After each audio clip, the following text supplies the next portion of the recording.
All right, it's 4 o'clock. I'm going to call the meeting to order. The City of London is committed to making every effort to provide alternate formats and communication supports for council, standing or advisory committee meetings, and information upon request.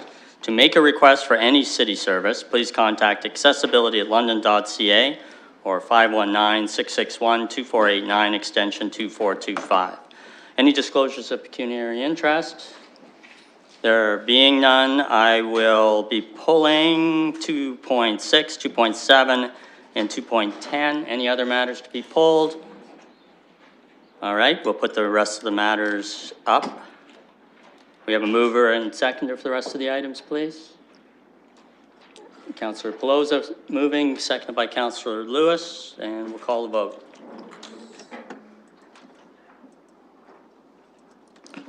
Vote manually, yay.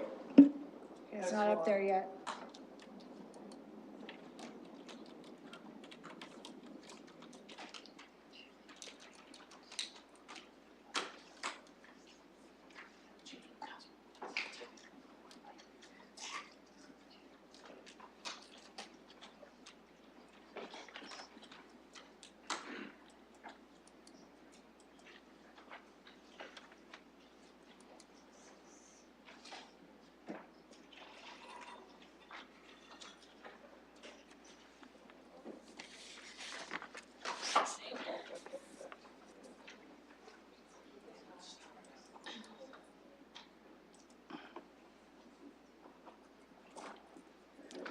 Voting?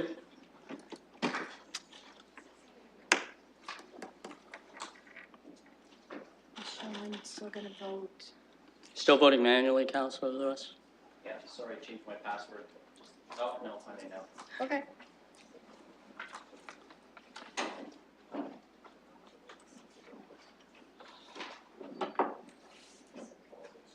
Closing the vote, motion passes 5-0. Now moving on to item 2.6, area speed limit. Councillor Lewis, you pulled that? I did, Mr. Chair. I'll ask you to bear with me for just a minute here. There's been a lot of interest in this issue. I think that there's quite a number of us who want to discuss this. I think we may have some motions coming forward. So I just want to open it up for discussion and potential direction on this, and I will let other colleagues speak first before I bring anything forward. Anyone else from the committee wish to speak? No? Oh, Councillor Van Holst. Thank you very much. So this is an interesting new tool that's becoming available. I have some reservations about using it. Mr. Chair, have got a number of people in my ward that complain about people who exceed the speed limit. And what my concern is that we don't try to follow a plan where we address the wrong problem. So if we've got a speed limit and people are exceeding it by telling everybody who does obey the speed limit to go slower, we may actually be making things less safe because, as you know, some people drive based on the speed limit, some people drive based on the danger or the environment. And if the distance between those two gets greater, then people will, I guess, be overconfident about the degree to which cars may be slowing down. So I think the best first strategy might be addressing those speeders. People are going a little too fast. In the next section, we're going to talk about traffic calming procedures. So maybe we'll mention some of those things. Certainly the photo radar would deal well with people who are exceeding a speed limit, and also an educational program. The one I think would be effective is try to get Londoners to leave 5 minutes early and enjoy a safe, relaxing drive to work, because I'm pretty sure that there's a lot of people in this day and age that are driving quickly because they're just in a hurry. We're in a hurry for everything. All right, so thank you. Although I don't mind sending this off to the to our various committees to have a look and see what an area speed limit would do. I certainly don't think that this would be a first action we should take in dealing with the problems that I've heard exist. It may seem obvious, but just so we're all on the same page, what we're talking about doing in the correspondence received is sending it to staff to consider things. So we can debate all we want, but I hope we're not debating about the end result, and I think we all probably realize that. But I just wanted to remind everyone. Mayor Holder. I think you've said it very eloquently, Mr. Chair. Since we're not debating what the end result will be, I'm pleased to have that forwarded back to staff. And I would welcome someone, and I know I've talked to staff, to include what Councillor Cassidy has recommended they look at along with that recommendation, and I don't think staff has a problem with that. I'm not trying to shorten the conversation, but hopefully we can get where we need to get to. Councillor Cassidy. Thank you for recognizing me, Mr. Chair. I just want to explain some of the impetus for the letter. It is absolutely the #1 phone call and email that I get is about speeding in neighborhoods. Ever since even campaigning in 2014, knocking on doors, I was asked to do something about speeding traffic. A lot of times as well, what happens is, this is interesting, when our staff do go out to do traffic speed and volume studies in neighborhoods, they often say the perception of somebody on the ground about how fast a car is traveling is different from reality. So a lot of times people would think they were going really, really high rates of speed, and they would be just over 50 kilometers, say. But that's really important to consider because our neighborhoods are where we want people to be walking, commuting, going, having strolls through the neighborhood, letting their children play in their front yard. Go ahead, Mr. Mayor. With deep respect to Councillor Cassidy, and I certainly had no issue with her letter being submitted back to staff for consideration. You just admonished us thoughtfully and as gently as you might ever do that we weren't here to talk about end result or details specific to, and what I'm getting is the details of Councillor Cassidy's letter plus the verbal accompanying with it, and that may be proper and appropriate, but I'm not sure that at this venue, based on your prior comments, if that's the direction that you wanted to take, and I'd like some advice from you, please. Well, I appreciate that, and I expected that people would want to express their view on what the end result will be. I don't know if Councillor Cassidy's doing that yet. I'm going to let her continue, but I would suggest that what we're here tonight to do is to move this on to staff, and hopefully we can do that as quickly as possible without doing what people in the gallery do sometimes, which is start arguing the actual, what they want as an end result itself. So with that suggestion, I think the mayor's point has some validity, but carry on. Thank you, Mr. Chair. I'm just trying to explain the rationale for why I brought this forward in the first place. I've worked with staff on this as well. We've had some conversations, some meetings. For people that have been dealing with these issues for some time, where we often hear about the 3 E's, and that's education, enforcement, and engineering. So we talk about traffic calming as a way to slow people down. And I believe if we have all of the tools now, and this is what the Safe Schools Act gives us, all of the tools in the toolbox, not only being able to set a lower speed limit, but also the tools to enforce. That's because that was always a bit of the stumbling block. It's fine to set an artificial speed limit if you can't enforce it. We now have tools for enforcement that may cut down on costs of engineering, putting in traffic calming. So I'm very respectfully submit this letter to your committee, and I'm looking forward to hearing what colleagues have to say. Thank you. Councillor Lewis? Sorry. Yeah, thank you. Thank you, Chair. I do have a motion to put forward to move this. Why don't we get a along, motion on the but, floor, and that may move us along. But I wanted to note that Councillor Pelosi was waiting to be recognized, so I would like to yield to her first, and then I'll put the motion I forward. didn't see her put up her hand, and I'll go ahead and do that now. Go ahead, Councillor Pelosi, and then we'll do the motion. Thank you, Mr. Chair, and to speak to this report, thank you for staff for bringing it forward and your works on it, meeting with various councillors behind the scenes, as we've certainly heard lots of feedback from the community. And I appreciate the information behind it and speaking to the fatality ratio for residents understand, and those in decision-making understand that the chance of survival when you're going slower is much higher for any pedestrian who happens to find a car.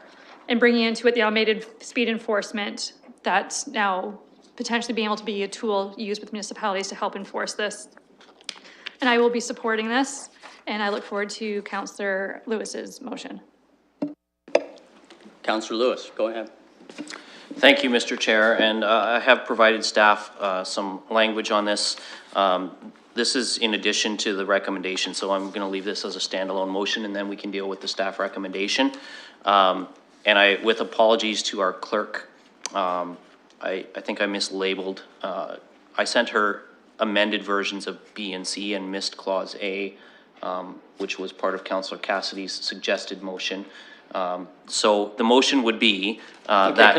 can I just say something, because I'm going to say it as chair? It would be very helpful if actual members of the committee saw motions before they're sitting here trying to figure things out. And as the chair, it would be hugely helpful to me to see a motion. I have no idea what your motion is. I have not seen it. I just think it would help the work of the committee if people provided motions at least before the meeting starts, and I'd say no more. Thank you. So if I can continue, that Civic Administration be requested to report back at a future meeting of the Civic Works Committee with respect to enacting the following tools now provided by the province through Bill 65 specifically. Clause A, reducing the speed limit in community safety zones in order to improve pedestrian safety. B, increased fines for speeding in school zones and community safety zones. And C, implementing automated speed enforcement systems in school zones and community safety zones. And I would respectfully request that that report back be no later than the end of Q3 of 2019.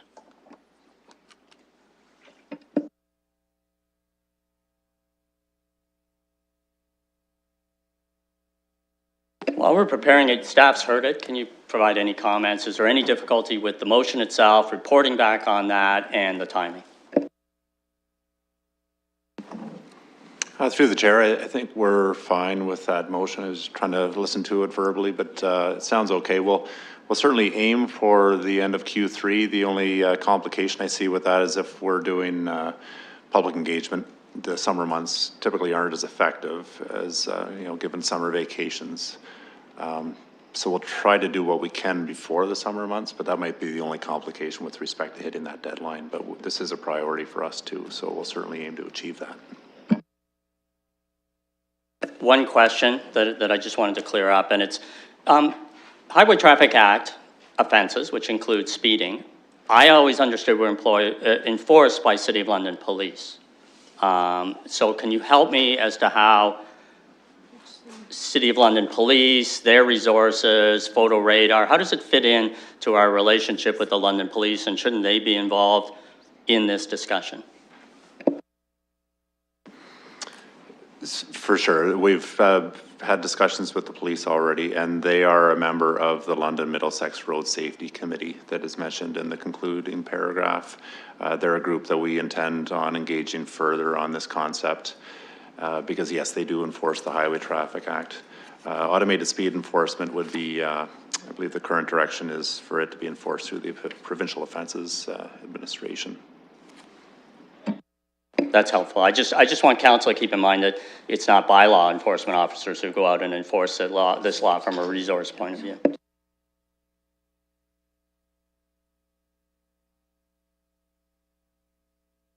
Mr. Mayor, we're patiently waiting to get this thing processed. I wasn't sure if there was a seconder to that motion. If before you were looking for comment, I have some comment after it's been duly seconded. Sir.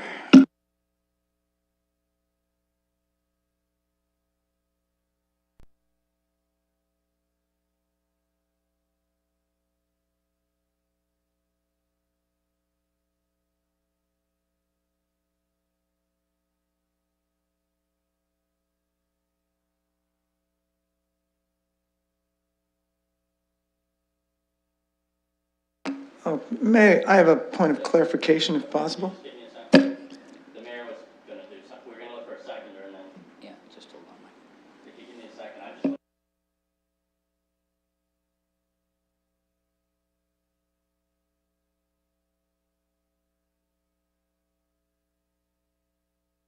motion is up. Can we get a seconder first? Councillor Pelosi is going to second it, and then the mayor first, I think, wanted to comment.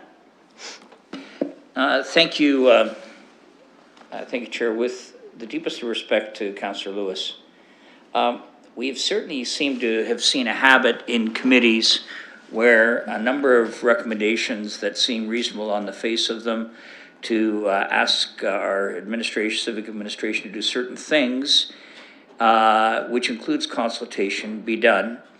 And then that seems to get superseded by a council motion in committee that presumes result. And I thought that, particularly when part of this was all about public participation, these might be exactly the right recommendations. I'm not here to challenge that at all.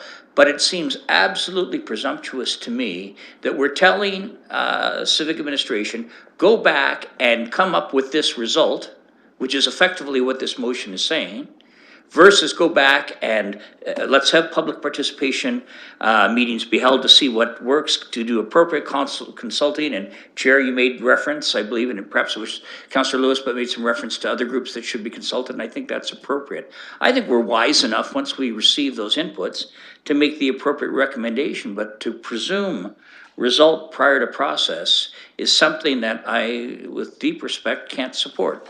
I think the recommendations are reasonable. I think Councillor Cassidy's letter with the logic is reasonable, because I think it ties into some of these outcomes as one of the things that may happen. And you've given direction based on that letter, I think, to look at those things, and I think it was helpful. But to come back and say, but by the way, they're going to be on these three sets of premises, well, that may or may not be the case, may or may not be the ultimate recommendation. But we have a habit of doing that in committee, of coming out and making presumptive result declarations prior to appropriate participation. So as a result of that, I can't support it, notwithstanding the intent, and the result may be exactly that. Thank you. Councillor Van Holst. Thank you. I have a point of clarification. So question through you, Mr. Chair, to the mover.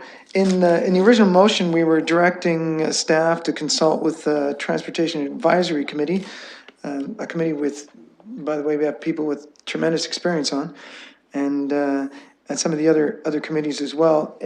I don't see that in the motion. Are you suggesting that those groups not be consulted?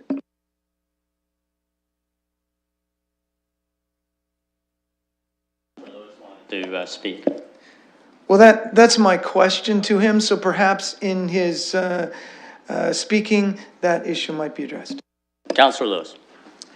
Thank you, Chair, and I'll address Councillor Van Holst's question first. I thought I was clear in the beginning when I said I was bringing this motion forward. This is in addition to the staff recommendation, and I want to draw both Councillor Van Holst and the Mayor's attention to the staff recommendation, which is to consult with these groups with respect to the development of an area speed limit policy. The area speed limit policy would deal with how we designate community safety zones, where we're imposing a 40-kilometer-an-hour speed limit. It has nothing to do with the three items presented in the motion that I've brought forward already, which actually was available for committee to read through Councillor Cassidy's letter, other than it requiring my adding the Q3 deadline, because I think this is an important issue for us to deal with. It's part of our strategic plan. It's a priority for staff. So we need to have this come back, not linger forever. That staff recommendation, as I indicated before, I'm prepared to move the staff recommendations as well as a separate motion. This motion to me is very specific, and to the Mayor's point, no, it's not predetermining outcomes. It's talking about enacting the tools that have been provided to us through Bill C-65. These are the only tools available to us to address these concerns. So it's not predetermining the outcome. It's requesting staff report back to us on enacting the tools that the province has given us. There are not other tools available to us to consider. So we're asking staff to look at these three tools and come back to us with a report on how we might enact them. That is the heart of this motion. So with all due respect to the Mayor, I think that you're perhaps misinterpreting the direction, and it is ultimately Council's job to give staff direction. So that is what this motion is doing. I really encourage colleagues to support it. Let staff come back to us with a report on how these tools can be enacted, and let's get our neighborhoods safer for our pedestrians now. Anybody else have comments? Councillor Lehman. Okay, I'm trying to figure all this out. Councillor Lewis, is the intent to just put a date? Because this was vague as far as, you know, when they would come back to us. Is that the major idea behind your motion? That's correct, Councillor Lehman. How about because- we use the chair? I'm not gonna let this, I'm not gonna let this turn into, people are starting to raise their voices a little. I'm not a potted plant here. I'm gonna start doing my job. Please speak through the chair. And, I know that was inadvertent, Councillor Lehman, but come on, let's follow the rules. So through the chair, do you have a question? And then we can see if Councillor Lewis wants to respond to it. It's the proximity of Councillor Lewis that led to my question. Through the chair, I'm just curious if Councillor Lewis's motion is intended to affix a date primarily for these three, A, B, and C, which are kind of represented in the original motion. Is that the intent of his motion? And let's see if Councillor Lewis wants to answer that through me. Thank you, and with apologies, Mr. Chair, through you on my answer there. Yes, the intent in fixing a date is so that we get a staff report back in good time, so that we can hopefully address this issue. In particular, my concern is so that we can address this issue in the next school year. We're talking about school zones and community safety zones, the active and safe walk to school routes and areas like that. We're talking about the neighborhoods where children play after school in the evenings. And so my concern is that we get this in place in the next school year. All right, so this is a standalone motion separate from the staff recommendation, I take it. All right, anything further on the motion? Councillor Van Holst. Thank you, Mr. Chair, and I've got a question through you to staff. Are the things that are being requested in this motion the things that would have been reported back to us by following the original motion? So the Civic Administration be directed to consult with the Transportation Advisory Committee, the Community Safety and Crime Prevention Advisory Committee, and others with respect to the development of area speed limit policy. So are these the things that would have been considered for an area speed limit policy?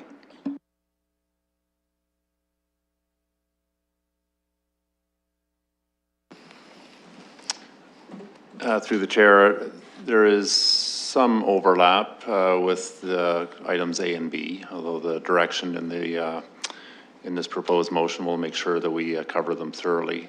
Item C is a separate initiative, area speed enforcement, in which there is separate reporting planned in the future, since the city staff is currently working on the provincial steering committee for that initiative, and we will be looking for council direction on that initiative later this year. Mayor Holden. Thank you very much. And through your chair, I know we're not trying to get into a tit and a tat type of back and forth thing, but when I look at the language, when we're directing civic administration, and it's clear, it says reducing the speed limit, increasing the fines, implementing the automated speed enforcement systems, that's fairly specific.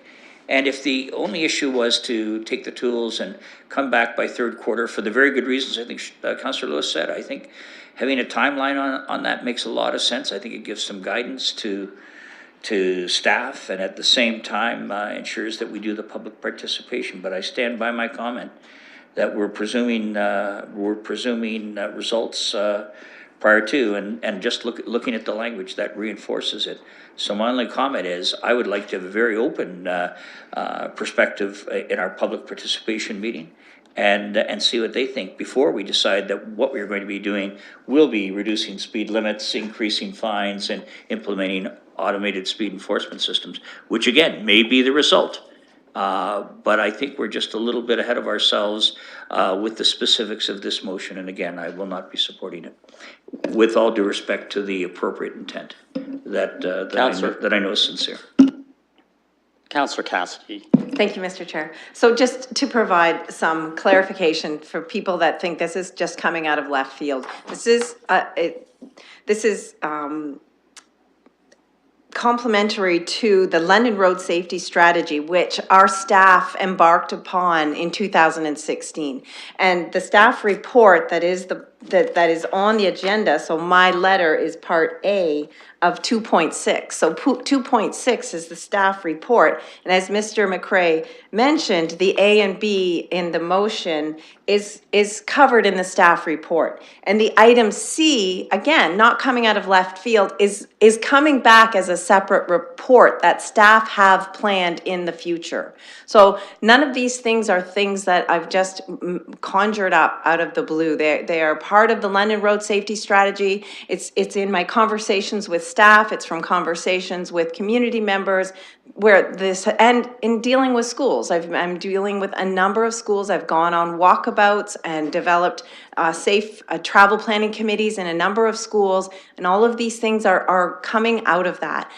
I just finally want to say thank you to Councillor Lewis and Councillor Pelosa for making this motion, because as you know, Mr. Chair, I'm not a member of this committee, so I'm not able to do that. And I'm very appreciative of the conversation here. Thank you. Just, Councillor Cassidy, I just want to be clear. Nobody said you conjured anything up, and nobody said your suggestions were coming out of left field. I didn't hear that language. I don't think there was anything like that. So I just want to be really clear on that. And committee members have a right at this committee to say they disagree with something and they disagree with the direction, so.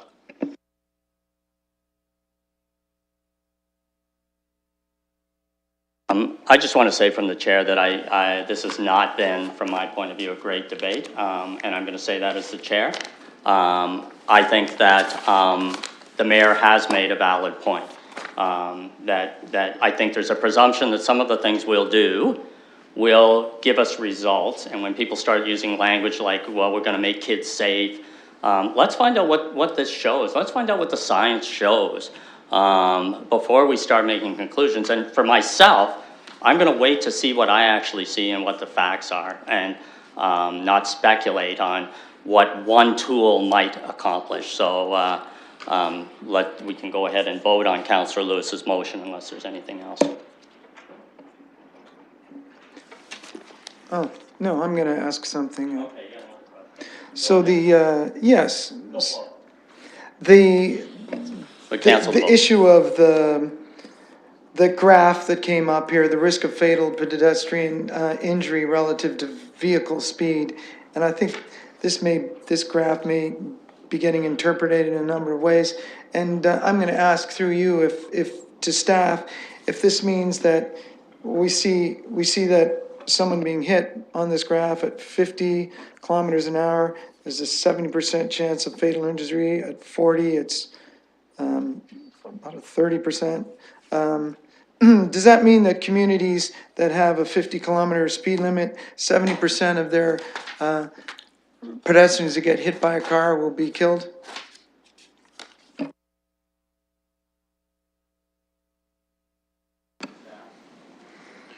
This is this graph is subject of a research study. It's not based on findings in London. I wouldn't want to interpret it to a neighborhood in London. It's trying to communicate a concept, part of the science and the physics around collisions, that a vehicle hitting a pedestrian at a higher speed has a greater chance of risk associated with it. Yeah, thank you. And as I look at it, I think that this means you would have to be hit at 50 kilometers an hour. So somebody would have to be paying no attention whatsoever and moving at 50 and encounter someone. This is different than a situation where someone is reacting to a pedestrian and slows down. One could quickly get from 40 kilometers or 50 kilometers to 40 very quickly in responding. I know I was out, and in a couple seconds, less than 2 seconds, I can go from 50 to 0 kilometers an hour. I'm going to also mention that I see people sometimes driving quickly through my neighborhood. There's a pickup truck that sometimes speeds quickly through there, and it seems annoying. I'm not sure if the person is going necessarily over the speed limit, or it's just because they're accelerating loudly and it sounds like it's going fast. And of course, the speed would seem to be an issue, but sometimes I look out and realize it's probably not a threatening situation. We've got streets that are really 4 lanes wide, and then they will have a boulevard, and then a sidewalk, and then lawns, and then houses, and sometimes there's no one whatsoever on the street. And so people are driving based on a potential threat. There's simply no. Counselor, no again, threat. we're moving back into a debate on what's eventually gonna happen, and I'm trying desperately I know, I to know have you're, this I know not be you're doing a that. political forum for that. Let's save that. So I would point out, Mr. Chair, that we're also directing staff to do some work. And sometimes it's, it's valuable to make up a few points so they can consider that in the work they do. Because often if we try to clip a debate off too soon without providing some information, then the work we get back may lack the information that can address those things. And then we're gonna have to have the discussion all over again. And because eventually these things will come out. So, when, I know the mayor said regarding Councillor Cassidy that he wished you would follow that policy, I would have been happy to challenge the chair on this. And in fact, people can bring motions at any time. So realize we're here at committee to do some work. This is the kind of committee work. I realize you want to move something along quickly, but I said my words. No, I'm not gonna debate with you, Counselor. Let's leave it at that. Anything further? Counselor Lehman. I just wanted to clarify, we will be voting on Councillor Lewis's motion, and then after that, we'll be voting on The staff recommendation. recommendation. Yep. Anything further from committee members, from non-committee members? Counselor Helmer. Bring some wisdom to this subject. I'm not sure. No guarantees on that front. I did want to say for Part C particularly, which there's been some discussion about, I see that as being fully in alignment with the unanimous motion that was passed a year ago. I believe Councillor Squire moved it at Civic Works Committee, the people who were asking for it, and no one was a member of the committee, and so Councillor Squire moved it almost exactly a year ago today on that topic to have staff report back on that issue. I think putting a timeline on it is appropriate. I'm going to support it if it makes its way to council. I just wanted to point out that this is something that has been discussed at council, was unanimously supported by council 14-0 a year ago. So I think it's very much in alignment with that. Anything further? All right. So we'll call the vote on Councillor Lewis's motion.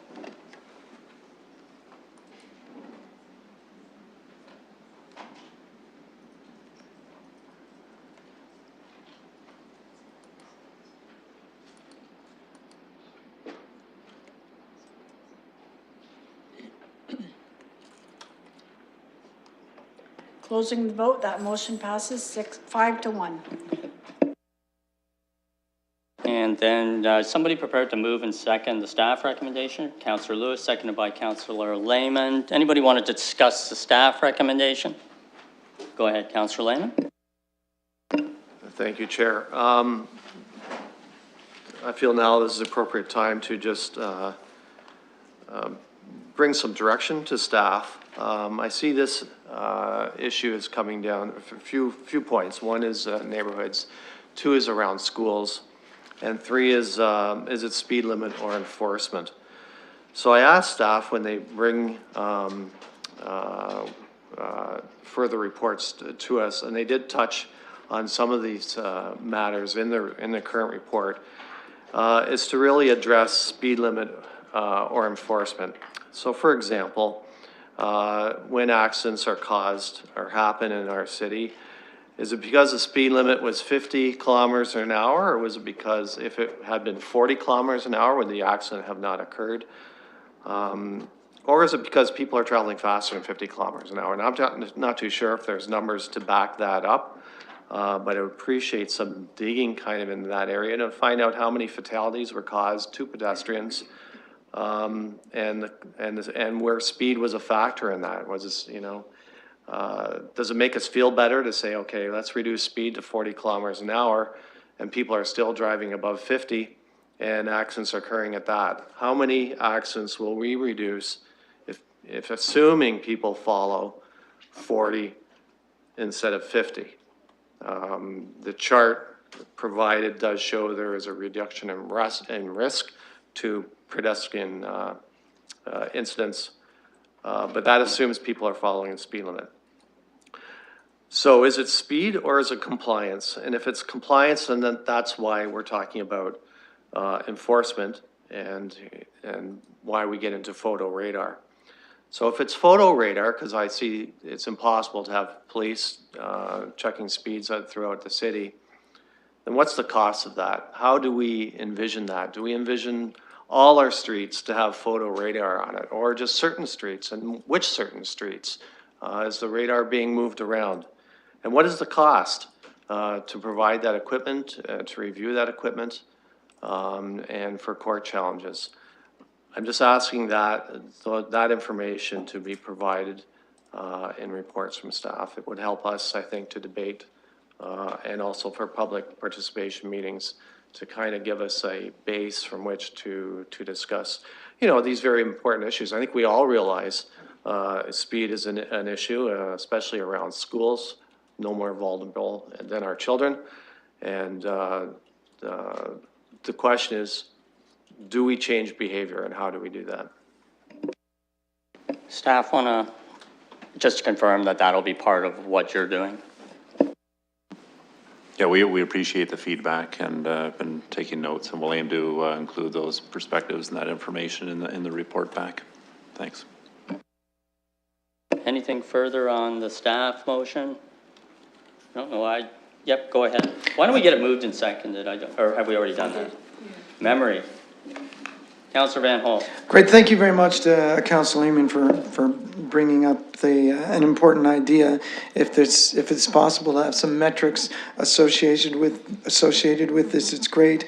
I recall when we enacted the 40-kilometer-hour speed limit in school zones, staff said is unlikely to have a large effect. Actually, the best effect to have is when it's associated with flashing lights at particular times of the day.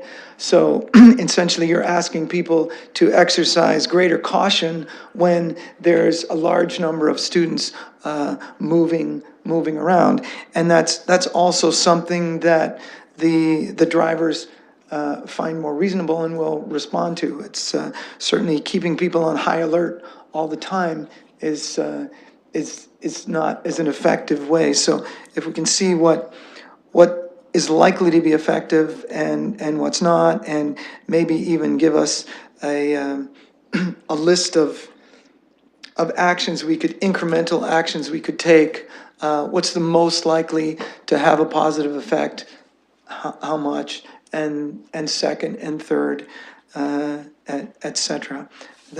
And any other counterindications as well. Are there things that we could do that actually, for some reason, reduce safety? So, for instance, people, and just as an example, Mr. Chair, I've got residents who will often say, "Well, why can't this be a four-way stop?" And that sometimes making four-way stop has things be less safe because now people are going to ignore it. And so we want to make sure that those points are included in this evaluation. Thanks. Councillor Hopkins, I know you wanted to speak. Thank you, Mr. Chair, for recognizing me, and I would like to encourage the committee to support staff's recommendation. This has been an ongoing conversation for the past couple of years on council, and unlike Councillor Cassidy's, and thank you for supporting the previous motion, unlike Councillor Cassidy's ward, which speeding is probably the number one concern.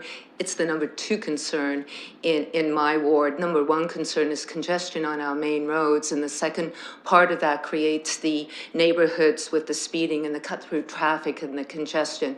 It is a conversation that is ongoing in my ward, so I would encourage you to support that. I know the consultation and the dialogue that staff is looking to do with the community. I think that's really important because I think you'll have a lot of feedback with that. We have a number of summer events as well, and I know the city attends those, and having these pop-ups at these events can also be another form of having the consultation in the community. I just want to encourage the committee to support this motion. Thank you. Thank you, Councillor. Anything further before we vote? Councillor Van Holst. Thank you very much. Another great point that Councillor Hopkins brings up. Congestion, of course, it's our job to balance safety with efficiency, and the slower things move, the more likely they are to be congested as well. So we've got to balance all those things.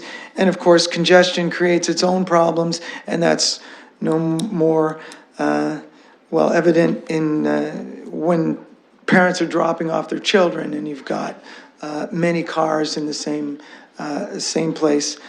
So we could, I suppose, also consider the Ride to 5 initiative that could be talked about.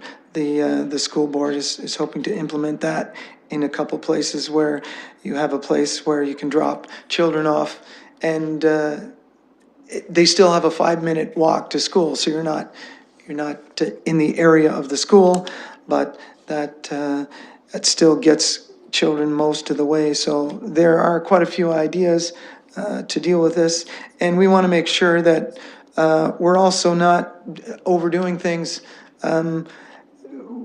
reducing the safety or reducing the number of collisions from 0 down to 0 isn't an efficient thing to do. So we should make sure we know what challenges we're actually facing, and it's not just a theoretical thing we're talking about. Anything further? All right, we'll call the vote.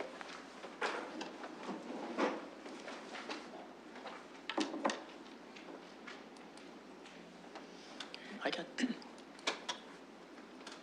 How come I had a light blue come up on?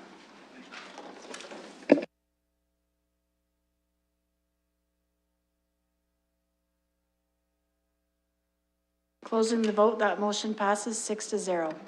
Moving on to item 2.7, which is traffic calming procedures. I think you also pulled that one, Councillor Lewis. Go ahead. Thank you, Chair, and through you, the report from staff here, I certainly, first of all, appreciate the work that's gone into the traffic calming policies and the recommendations for changes going forward. I have a couple of questions, though, that perhaps staff could answer. They might be concerns, but they might just be more detailed answers, might give me the clarity that I'm looking for here. In the report, it mentioned that if studied, assessed within 3 years from receiving a concern, a street previously not qualified for traffic calming would not be eligible to be reviewed. The time was previously 1 year. Well, it's not explicitly outlined here. I'm wondering, through you to staff, if that 3 years allows for some leniency if extenuating circumstances have changed the scope of the neighborhood. For example, a zoning change has created a commercial node at a corner, or a new school has opened in a neighborhood, and perhaps the street that failed to obtain the traffic calming points the prior year, would they have to wait the full 3 years if a new circumstance like that had arisen? And the other question through you, Mr. Chair, to staff is the traffic calming evaluation process that we were provided indicates that in the data collection phase, when a concern is initiated this, we've got volume and speed and other. Neighborhood survey doesn't happen really until we've got a concept plan and then a calming ballot is sent out. Is there, in that data collection phase, any neighborhood survey being done where we can give consideration to the weight of the number of people in the neighborhood who see the concern. I mean, I recognize that the process now says 10 different households, but on a, say, a 60 household street, if 40 or 50 people are in favor of this, do we have that information up front? And if so, is it possible to incorporate that in the data collection phase? So I know that's a rather long set of questions, but through you to staff, if we can get some details on that. Mr. McCray. Thank you. Through the chair. Yes, with respect to the first question, there is judgment applied. There's a lot of unique scenarios come through this program, and waiting 3 years would certainly be overridden if conditions in the neighborhood changed in the context, something to lead to different driver behaviors. Yeah, that would be overridden. With respect to a neighborhood survey early on in the process, that has been undertaken in the past, and what we found was that it led to some confusion in neighborhoods. It gave the impression that something was proceeding, and before we had data to find out if there was the technical ability for measures to be appropriate and to make a difference, it really got communities excited in good ways and bad ways, and then the outcome led to some dissension in the community just based on misunderstanding. So we find it's better to gauge, the change that's proposed currently is to try to get a sense with the 10 signatures that there is some community support, and then we start the process with that, and then follow with the broader neighborhood survey later on in the process. So just one quick follow-up then. Because we're requiring a threshold of households to sign, when that's achieved, in the points assessment currently, is there any points for that neighborhood concern?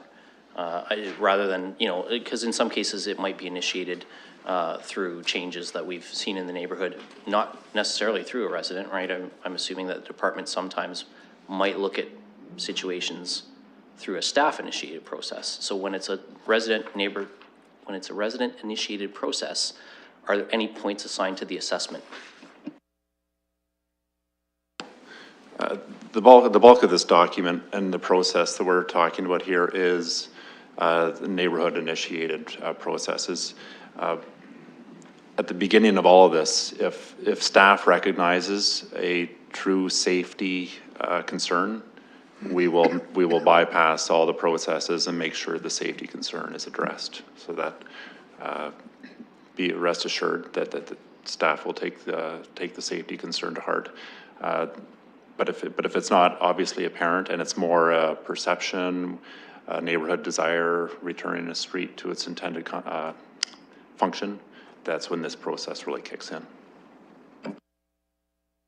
Anything else on this item? Mr. Mayor. Thank you, Chair. I think Councillor Lewis's comments are very thoughtful and fair with respect to this. A question I have through you to staff, please, and that is, we've talked about the neighborhood's perspective on this, and this certainly seems to be neighborhood-driven initiatives, whether put in or remove, and then you'll do your appropriate studies and recommendations. I'd like to understand better when you made inquiries through to EMS, police, and fire department, the fire department, with respect to the impact of the calming, we used to call them calming bumps, but the what was their response to your feedback in terms of, do you survey them when a request is put in to put in these calming features? Do you get feedback specifically, and has there been any general trend of commentary? If that's a fair question to ask you, please, through you, Chair.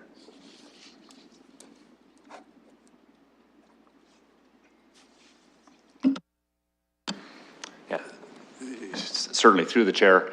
We have had numerous discussions with emergency services, right from the design of our features to project specifics, and those, we call them speed cushions. That's the name of our most common physical deflection, and the design of those is intentionally configured such that a larger vehicle, so fire trucks, ambulances, can straddle the device so as not to impact response times significantly. So it's, and LTC buses as well. So it's, you know, with all of these measures, there's certain compromises that are made, and that's certainly one that was driven through from an emergency services perspective. And then at the project level, we do have discussions, and we hear their concerns. Response times are paramount in their services. And that is why we apply a lot of scrutiny to this process. And while we've traffic calmed a lot of streets and been quite progressive responding to neighborhood desires, we're cognizant of their concerns and do not apply it where we feel it isn't making a valuable difference and where it might raise ancillary concerns. So to be clear, because I thought I understood what you said, and then you carried on with some other ideas, and I appreciate that. So what you're saying is that when communities request these cushions, you said called them cushions, that's so nice. These cushions, is it a standard practice to get feedback from our emergency services, our police, fire, and EMS to determine rates of accidents or issues where they've had to be there in a particular area, thus that those difference of seconds could be, we've talked a lot about safety today, but those life-saving seconds aren't compromised. I mean, is that a standard practice that is typically used, just from my understanding, Chair? Yeah, we have regular discussions with fire, police, and EMS. We don't circulate them on all of our traffic calming initiatives. It's certainly, it's a big program, but we talk to them regularly and certainly do aim to get their concerns and issues on the table so that we know how to apply it at a program level. Anything further? Councillor Van Holst. Thank you, Mr. Chair. The 10-person minimum for the petition, I think, is a great idea, because there's many requests for these, and we can only do so many in a year, and I think that's another good reason why putting the 3-year limit on there. So I'm happy with all of those things,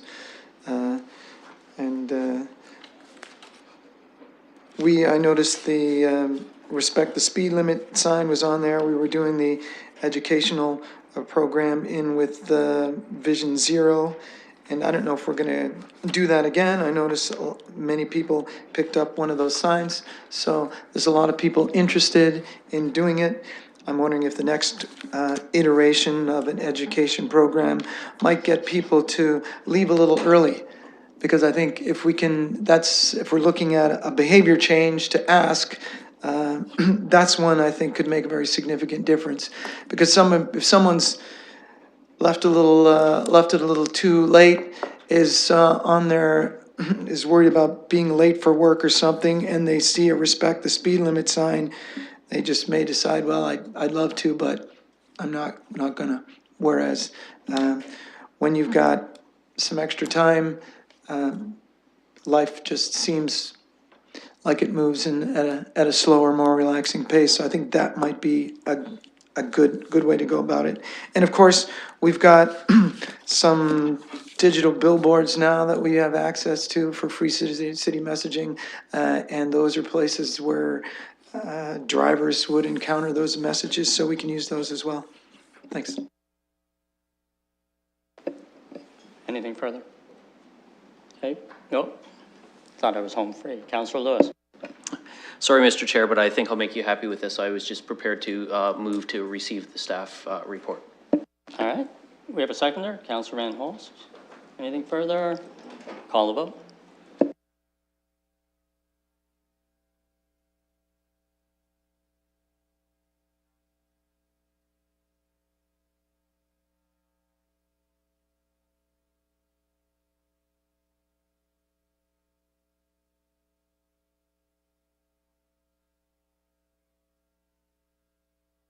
Closing the vote, that motion passes 6-0.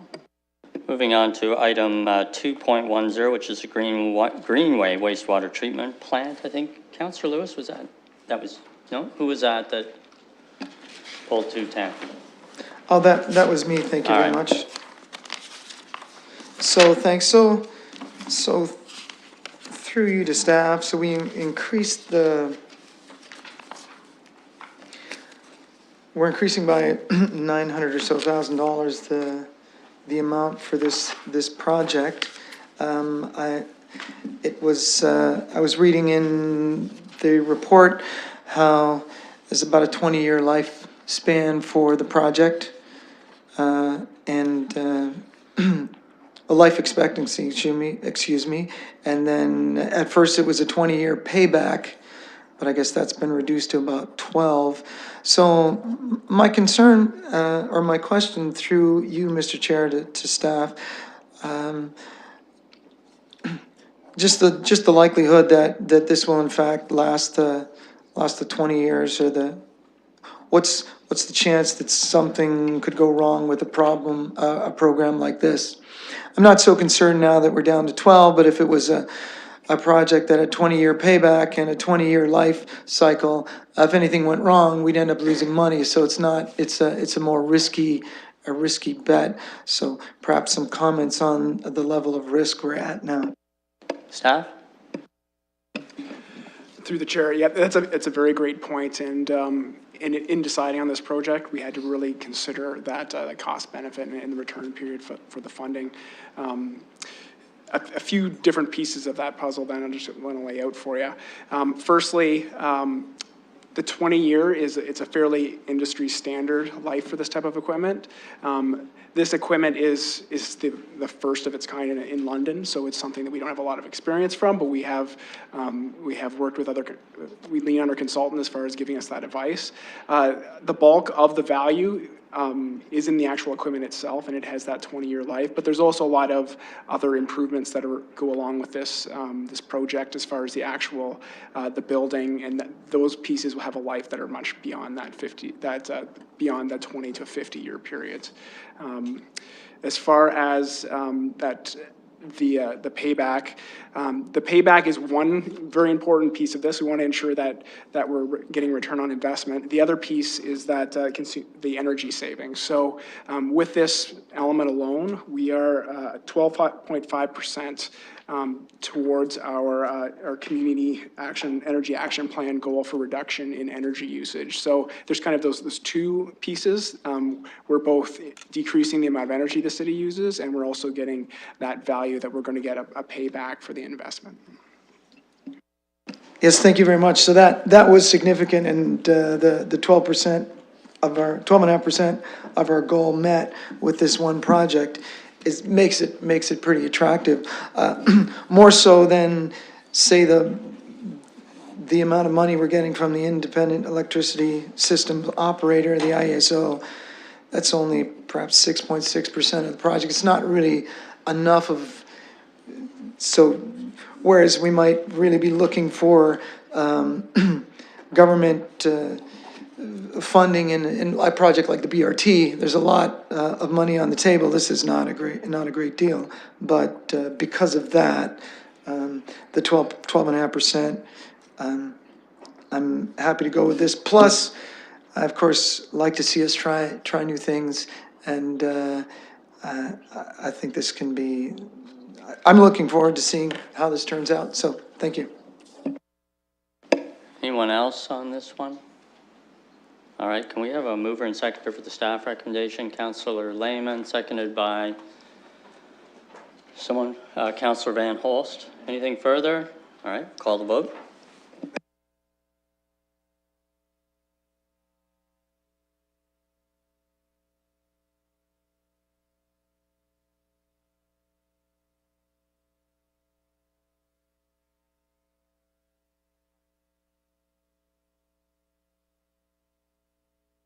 Closing the vote, that motion passes 6-0. Moving on to item 3.1, the scheduled item, before Ms. Ramalou starts, and thank you very much for being here. We have a delegation request from Mr. Huber. Is he here? Didn't think I saw him. All right, we'll see if he arrives at some point. Mr. Amler, thanks for being here. Go ahead with your, I think you have a presentation. Through the chair, I'll do just a bit of an introduction to Ms. Ramalou. As many of you may know, the One River EA process, since its very beginning, has been an important process to council. The goal moving through it was to have a broad and inclusive process that included the public, community groups, and the First Nations as part of the conversation. The terms of reference was approved by council in November 2016, and there's a lot of work that went into this document, and even on the floor of council, there's some wordsmithing on the terms of reference, a problem opportunity statement as well. So a lot of interest from council on this project from the very beginning. Following that terms of reference being approved, there was a significant amount of engagement. We were one of the first projects to use the Get Involved web tool. We really tried to go beyond as far as how we reached out to Londoners.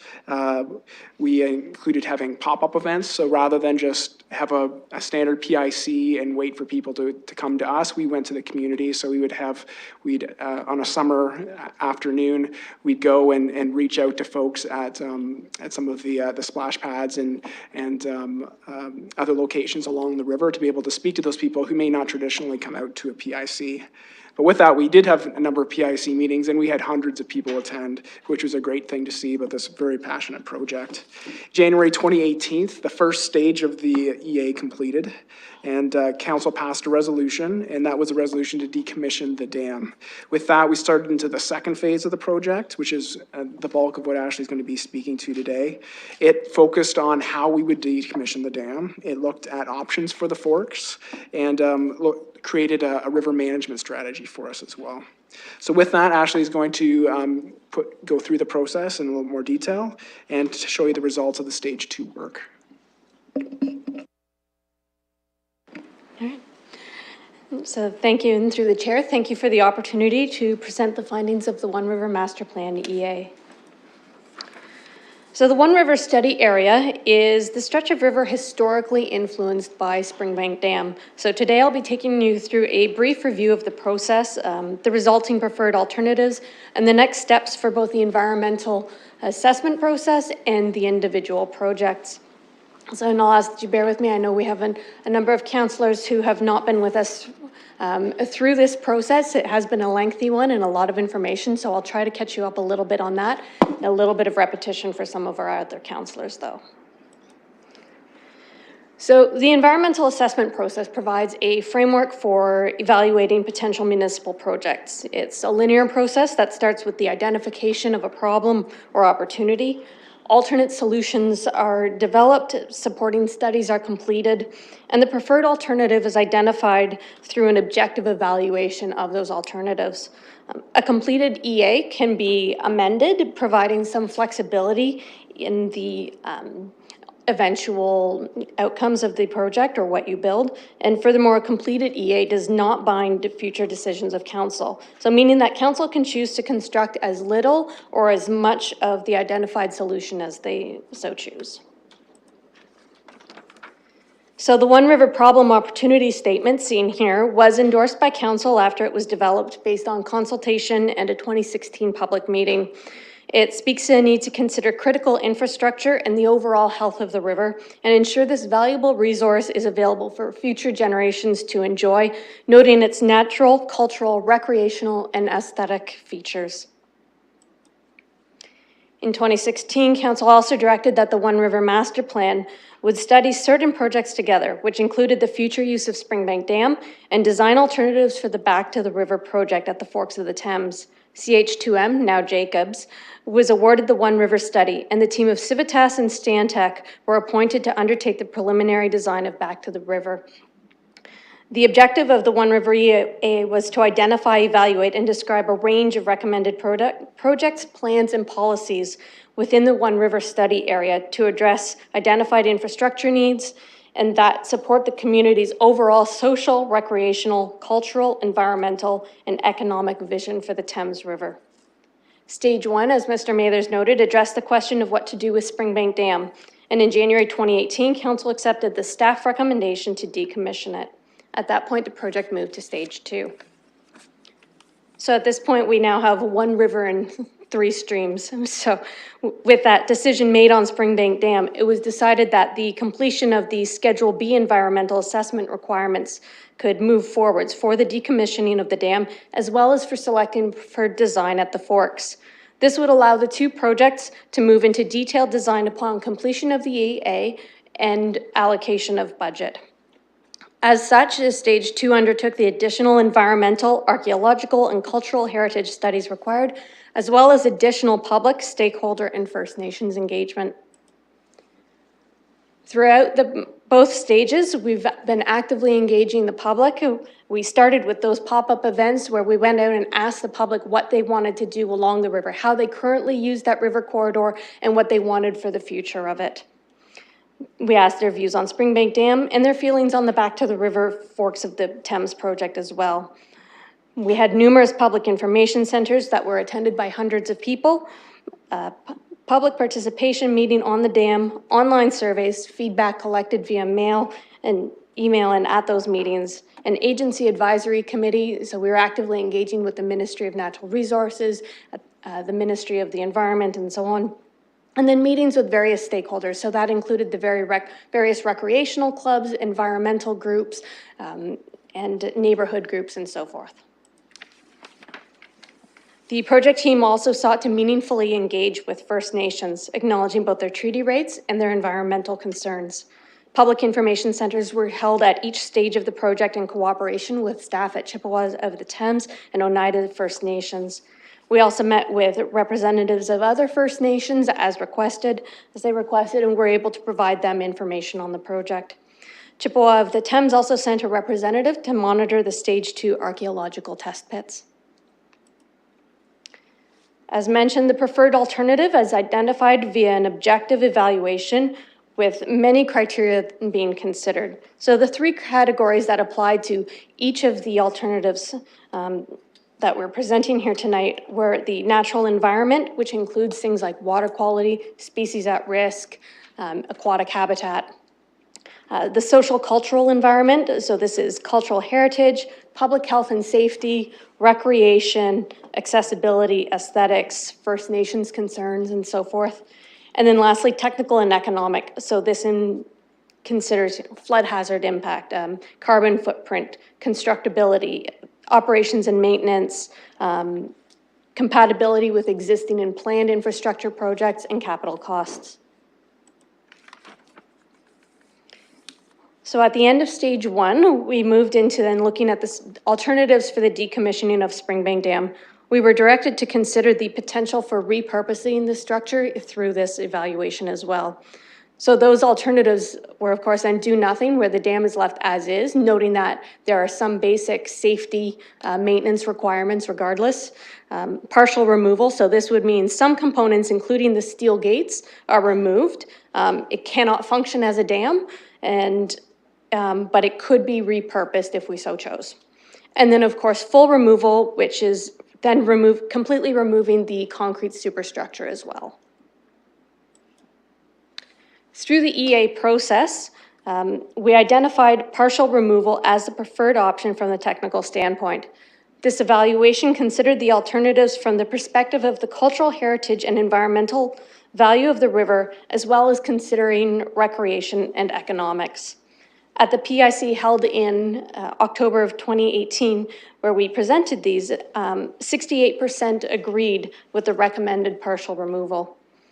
This solution also includes shoreline remediation in the area of the dam and the removal of the steel gates from the riverbed.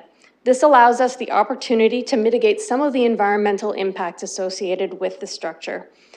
The structural inspection undertaken concluded that with some basic recommended repairs, the concrete structure has at least 15 to 25 years before more substantial structural rehabilitation would be required. So this partial removal of the dam allows us to complete some of the removal work now with a cost that is compatible with existing funds and potentially repurpose the structure for the remainder of its useful life. A longer-term full removal plan can be included in future budgets. Moving on back to the river and at the forks of the Thames, In 2015, the London Community Foundation partnered with the city and the Upper Thames Conservation Authority to hold an international design competition named Back to the River. The intent is to connect London with the river through revitalization projects that create dynamic gathering spaces and connect the various assets near the river, such as Museum London and Dundas Place. The design team Civitas and Stantec won the design competition with their Ribbon of the Thames design.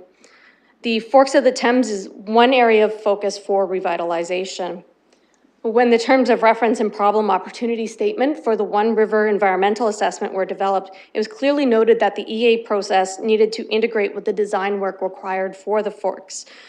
As such, Civitas and Stantec were engaged as part of the One River project team. On your screens here, this is the original award-winning design from Civitas. So based on that original design, 4 alternatives were developed, and those are pictured here. So the goals were to create a destination at the Forks of the Thames that's accessible to all and celebrates the natural heritage, provide space for First Nations history and culture to be recognized and appreciated, connect the riverfront area to downtown, the museum, and other parks for pedestrians and cyclists, and also to protect habitat for species at risk. So 4 alternatives evaluated along with the do nothing as the baseline for comparison were the original design, a suspended walkway rather than being pier supported as the original was, modifications to Kensington Bridge to provide pedestrian, cycling, and lookout features, and then a smaller walkway, which we've called a land-based walkway, but does have a component that juts out over the bank slightly. So through the technical evaluation, the preferred alternative was the suspended walkway. So this maintains the vision of the original design while better protecting critical habitat. Pictured here is the final design based on the preferred alternative.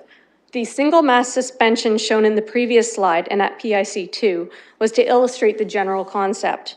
The final design proposal uses a double mast that is structurally more efficient while providing architectural interest. It frames views of both the river and the city, depending on your vantage point. Amphitheater seating faces the prow of the ribbon, which can be used as a stage. Terraces that slope towards the river provide public gathering space. There's some naturalization of a portion of the shoreline within Ivy Park, as well as improvements to the existing dock. There's a mix of urban and natural areas, connection to Museum London and Dundas Place, space dedicated to honoring First Nations history and culture, and connections to the Thames Valley Parkway. I'll note at PIC 3, 62% agreed with the recommended alternative for the Forks. Moving on to the river management strategies. So these are items such as improved lookout, improved access for fishing, boating, pathways, and so on. So what we really looked at with this was the level of access to the river corridor. So alternative 1, that's the existing conditions, so we do nothing. We maintain the existing access locations, but no action regarding areas of erosion, sedimentation, or habitat. Alternative 2, a naturalized corridor, maintains or improves the quality and safety of existing locations or access locations, addresses areas of erosion and riverbank instability, protects and improves those natural heritage features, including mitigation of non-native species, and limits access to sensitive habitats. It potentially decommissions access points that are near sensitive habitats. Alternative 3, strategic river corridor use and access, builds on alternative 2 by also introducing new strategic access points constructed to avoid infringing on sensitive habitat. This would be staged, or the implementation rather, would be staged around sensitive habitat as they potentially change as the river stabilizes too. So the river is still in a state of flux in terms of the geomorphology. And so that would continue to be studied and access points determined based on that. And of course, alternative 4, the enhanced river corridor use and access, goes further in the introduction of access points and includes locations not included in alternative 3. Through the EA process, we recommend alternative 3. So this balances the interaction with the river through the improvement of lookouts, pathways, fishing access, and so forth, while protecting sensitive areas. The long-term vision is to incorporate additional access and environmental improvement following the London Plan and the Thames Valley Corridor Plan as the river matures and changes in its free-flowing form. This alternative also addresses a number of areas of erosion and bank stabilization, invasive species mitigation, upgrades to storm sewer outfalls that have been left well above normal water levels and are contributing to erosion, and bank improvements along Harris Park. So some of these projects then that are identified underneath the river management strategies can proceed with little to no further study work. They're what we would call a Schedule A environmental project. No further environmental work is required for them to go forward. Other projects, such as bank stabilization, new access points, and erosion control, would require some additional environmental screening to be completed, and as such, they would require a Schedule B environmental assessment to move forward. So I will note that the areas of bank stabilization and erosion control in the immediate areas of Springbank Dam and the Forks project were included in those Schedule B environmental assessments, and those areas will not require further study to move into design and construction. So our next steps for the environmental assessment are issuing the notice of completion, the 30-day public review period, and then submission to the Ministry of Environment, Conservation and Parks for minister approval. And though noting that approval of the environmental assessment in the preferred alternatives does not bind any decisions of council in the future. So that those projects remain subject to future budget discussions. In terms of the individual projects, where we're ready to go at this point is, so for Springbank Dam, we could move into the consultant assignment for the detailed removals plan, tender, and construction of the partial removal of the dam.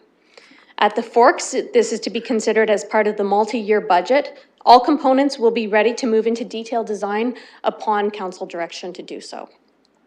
River management strategies. So as I mentioned, those projects that fall under existing programs and funding may proceed to either the Schedule B work or straight into design, depending on the nature of the project. Projects that require new funding to be considered are to be considered through the multi-year budget process. And at that point, I'm happy to turn it back to the chair for comments and questions. And I would like to note that our consultant is also here and available to answer technical questions. Thank you very much for your presentation. Can we start with questions first from the committee? Councillor, go ahead. Sorry, Mr. Chair, I guess a point of clarification for order. Since there is an A through E, is it best that our questions very well could be all over Springbank Dam mixed in, that we just do it by item? No, I mean, I'm content that you ask about any of the items A through E. That's fine.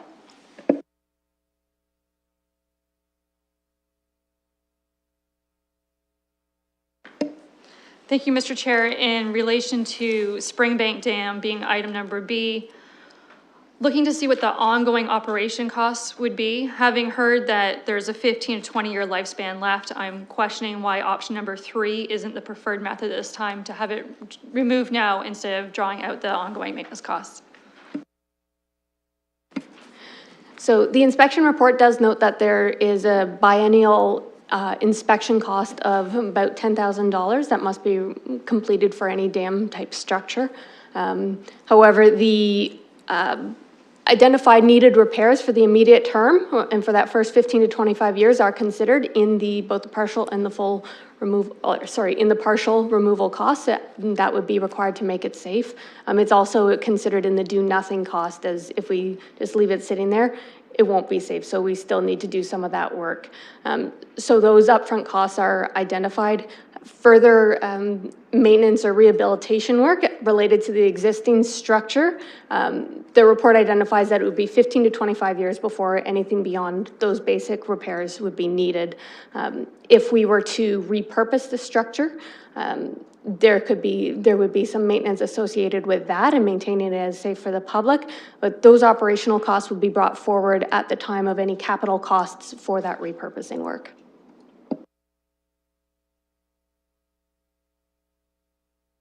you have a follow-up? Go ahead. Thank you for that clarification of the maintenance and safety inspections.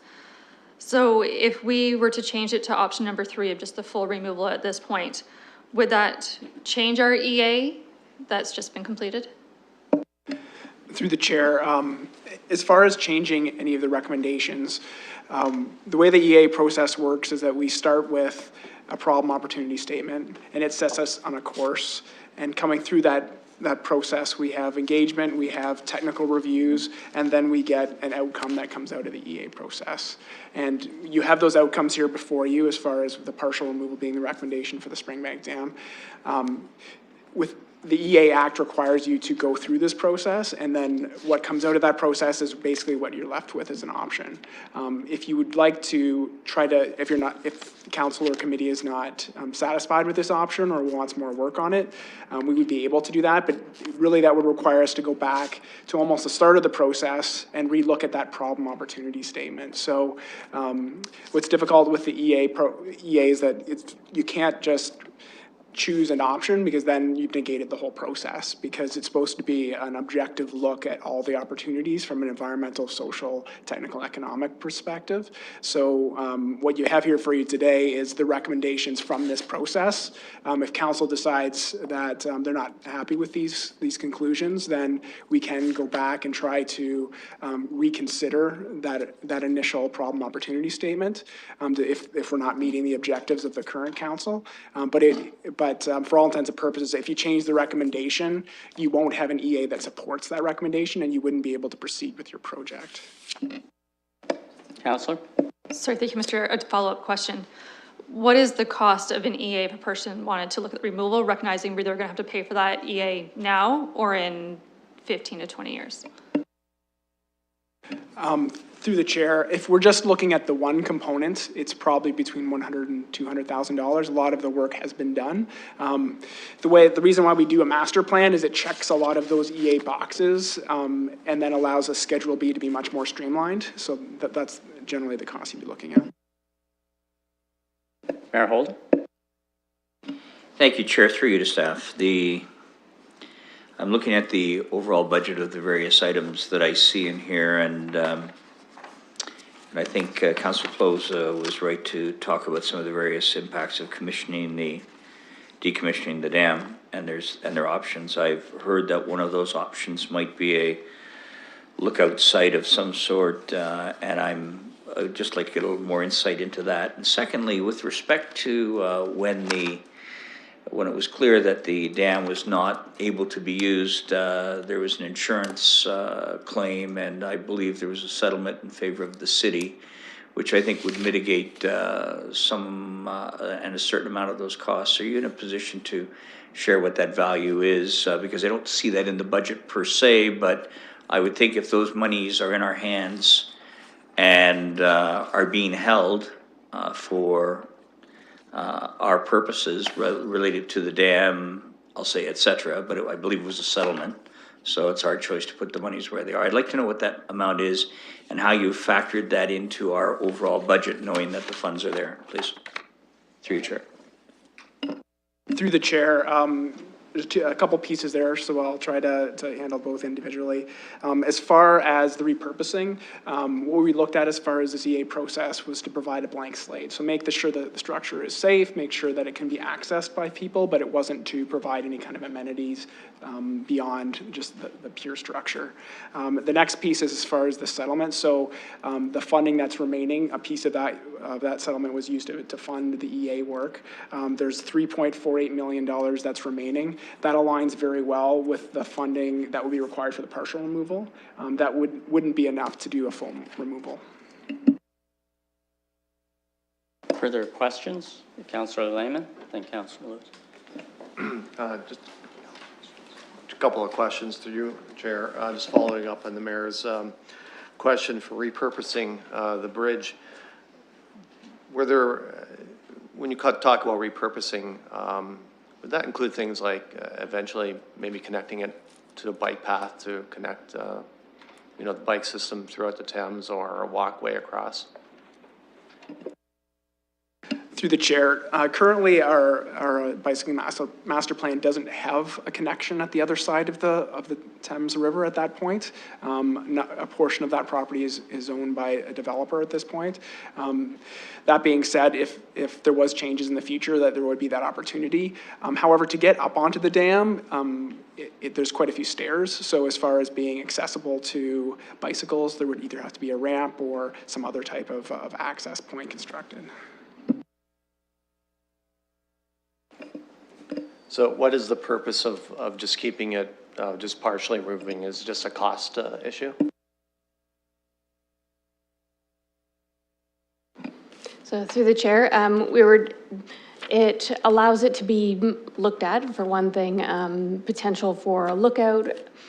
A bridge had been brought up in the past. Like Mr. Mather said, this leaves a blank slate, but it was considered from whether you can use it from a recreational perspective or not in the scoring. Otherwise, in terms of cost and so on, so of course, yes, the full removal does score higher in terms of cost, but it also scores better in terms recognizing that the operations and maintenance is lower. So there is some trade-off in the technical evaluation of the components and whether we remove the full thing or we leave it in place and available to repurpose. Oh, sorry, and through the chair, and also I'll pass it along to Mr. McPherson from Parks to speak to the repurposing some more. Thank you, and through the chair, to the Councillor Lehman's question, it was good description so far of what could be possible. We have plans for a further EA to look at the Thames Valley Parkway and how to link Springbank Park to Riverbend. There's a big gap there, and the city's grown quite a bit in the Riverbend area, and at the moment, those folks aren't connected to the pathway system. So we have a concept to make that connection. It does involve crossing the river somewhere between Byron and Riverbend. This could be, certainly the structure here could be looked at as one of those alternatives. It would go through its own separate process, and the issues that Mr. Mather's talked about as far as the height, the ability to get onto it, ramping, land acquisition on the other side would be weighed against 3 or 4 other alternatives. So there is a good process to look at potential use of this in the future. Good to hear, because constituents in Ward 8, Oak Ridge area, and the West End would love to have access to those paths that are on the north or on the south side of the river. I would look forward to pursuing those talks going down the road. Just want to ask a question regarding river management. Can you tell me the major differences between 3 and 4, the enhanced use versus a strategic use? Through the chair, it really comes down to the number and location of the access points. 3 is a little bit more strategic in terms of, utilizing some of the existing ones, improving existing ones, and adding a few additional. Alternative 4 goes a step further in adding even more access points, more pathways, and so on. Councillor Lewis. Thank you, Mr. Chair, and through you to staff, I first of all want to note that when we're looking at the dam options, the full removal scored 1.1 points higher in terms of its natural environment benefit. So to colleagues who are wondering about now or later, if your concern is the environmental impact of this structure, repurposing is not in the best environmental consideration of the river. However, the question that the mayor raised in terms of funding and the 3.48, was it, Mr. Mathers, that remains from the settlement from the engineering firm that did the earlier work. That 3.48, we are talking about a cost that could be assigned to the dam removal, but in table 4 of your report, which deals with this financial summary of the forks, no line items in there are related to the dam removal, correct? And so that $4.1 million funding gap that's identified there right now, that doesn't include any costs for the dam. So the settlement from the dam wouldn't be really available for us to apply to that funding gap, correct? Through the chair, As far as the dam removal portion, so say we did move forward with the partial option and the value came below that $3.4 million amount. It would be up to council how to use that additional funding that would be available. That was something that was subsidized from sewer and water rates, so and we'd rely on finance for a recommendation, but we'd probably look at trying to reassociate that with what they originally came from. But it would be up to council whether they'd want to apply that to a different project. Councillor Hopkins? Thank you, Mr. Chair, for recognizing me. I do have a question about the Springbank Dam. Like Councillor Lehman, what happens to the dam is very important to both our wards. And we get a lot of comments from the public. And I want to thank staff for their presentation. I found it very informative. One thing I learned here this evening is what an EA does and the importance of having an overall objective look to alternatives. And getting back to the Springbank Dam, I know there's a number of alternatives. The suggested one is the number 2 for partial decommissioning. And I think Mr. McPherson answered the question about what will eventually happen to the Springbank Dam if the alternative 2 is supported. That's a different process as to what will happen with it. Right now, we're just looking at that decommissioning of the dam, removing the gates, etc. I do have a question through you, Mr. Chair, to staff about the environmental impacts. Obviously, removing the full dam had a higher value when it came to the natural environment. I just want to know the difference between the partial removal and the full removal when it came to the environmental or the natural environmental impacts, what the difference is. Through the chair, of course, full removal consistently scores higher in each of the categories than the partial removal because, of course, removing any engineered structure from the river is going to be better for the environment. And that is recognized through the evaluation, although noting that it is, they're not far off and both are still better than do nothing. So with the partial removal, we are removing things like the hydraulics that, there's potential for, issues with that in the river. We're removing, the gates from the bottom of the river, so you're naturalizing a significant portion of the riverbed now. So that will improve habitat and fish passage and so on through there. So the partial removal certainly helps us mitigate some of those environmental impacts. And while, yes, we recognize from the natural environment, it's not going to be as good as full removal, but that the full removal would come at some point. If I may, Mr. Chair, just for a follow-up, thank you for that. Obviously, there is a bit of a difference, but it still it helps the environmental health of the river with that partial decommissioning. I also just want to remind the committee, too, we do have a dam the old dam, partially still sitting in the river as well. So with that, thank you for allowing me to ask the questions. Thank you. Any further questions only? Councillor Van Holst. Thank you.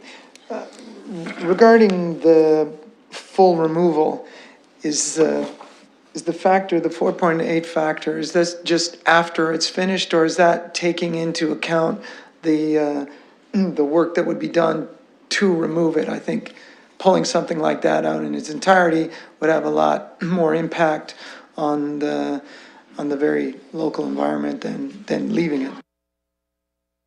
Through the chair, it's a very important element of this as well, is that doing a full removal, it is a very invasive type of work that you're doing. And that scoring also starts to incorporate itself into the technical and economic piece of it, because it's a technically complex piece of project, because you can cause a lot of downstream problems if you don't do this correctly.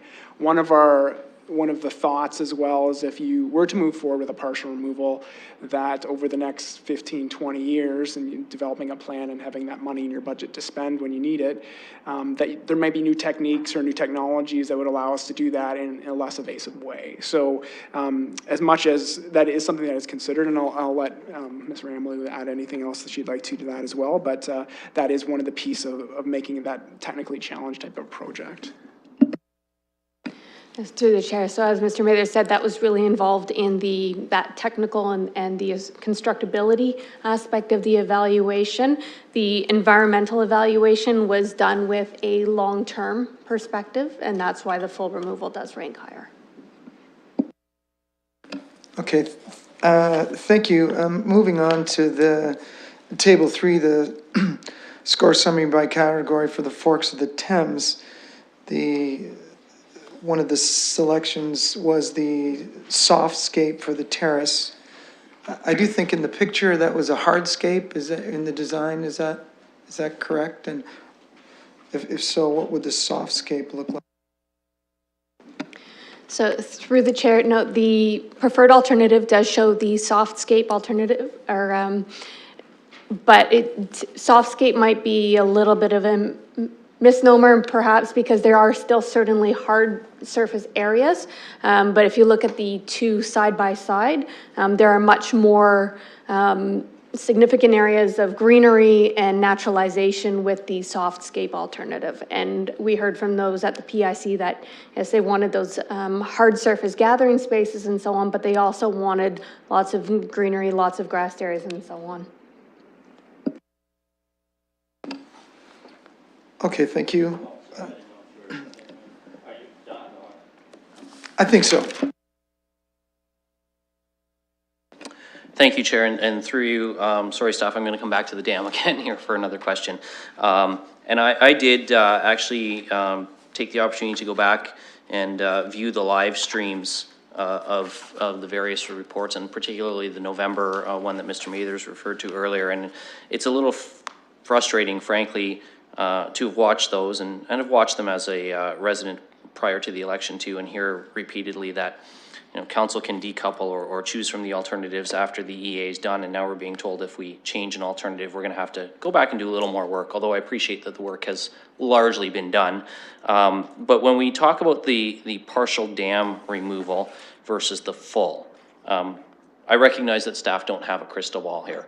And I appreciate Mr. Mather's comments about future removal may have technologies that are less invasive.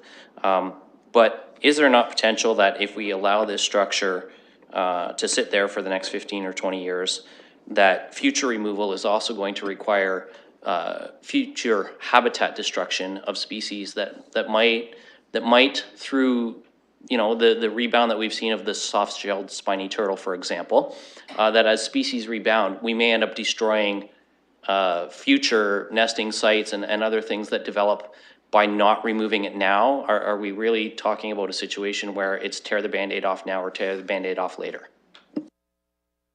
Through the chair, absolutely. If we're seeing that trend of the water course improving over time, and there is that risk, there's also some other interesting things that happen when you have structures. There's other structures that are within the waterway right now that have actually created habitat. And so it's really hard to be able to tell exactly what will happen, but I would suggest that if you do it, that you're much more likely to have an impact in the future if you do this after a period of time. And I think that's what we try to consider as part of the evaluation. I'll just speak to a moment for the coupling piece of it. The coupling was more specific to the Forks versus the Springbank Dam piece, and you can still do that. So if council decides that there's a portion of these alternatives that you don't want to move forward with, we can make that adjustment. We can conclude, say if the Springbank Dam is the one, we can hive that off and have a focus and rethink that aspect without, and allow the Forks piece and the River Strategies piece to conclude. So there is that opportunity to decouple. It's hard to take the options and choose one option that wasn't the preferred alternative from the EA process.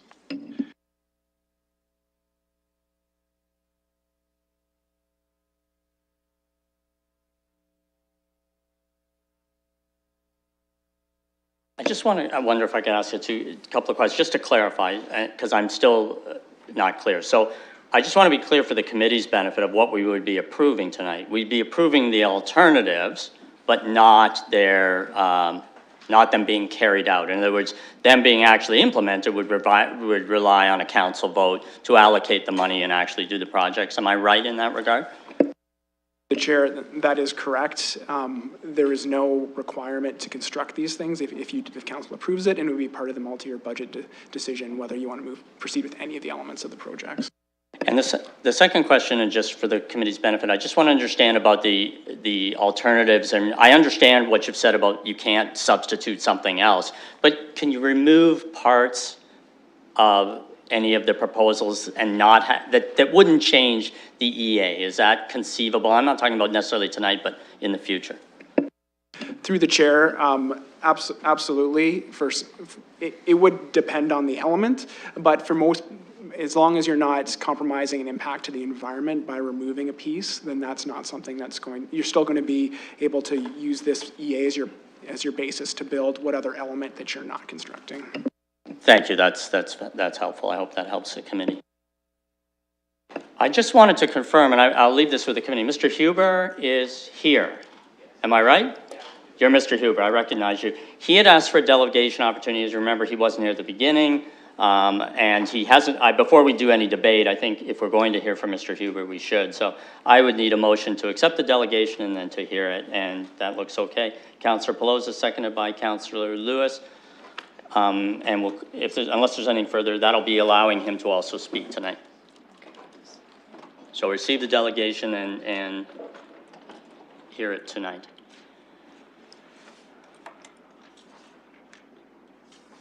There's no penalties for lateness. It's not like school, Mr. Huber. I'm pretty lenient about that.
Closing the vote, that motion passes 6-0. And Mr. Huber, we'll hear your delegation. Councillor Lewis is, all right. Why don't you wait a second and we'll let Councillor Lewis get back. Okay, that's fine. Chair? Yes. Delegations are clear on what the rules of engagement are, I presume, or else you share that with them. Yeah, you're going to have 5 minutes on the subject. No clapping or booing or anything like that will happen. Very civilized group here. I don't think we're going to have to worry about it.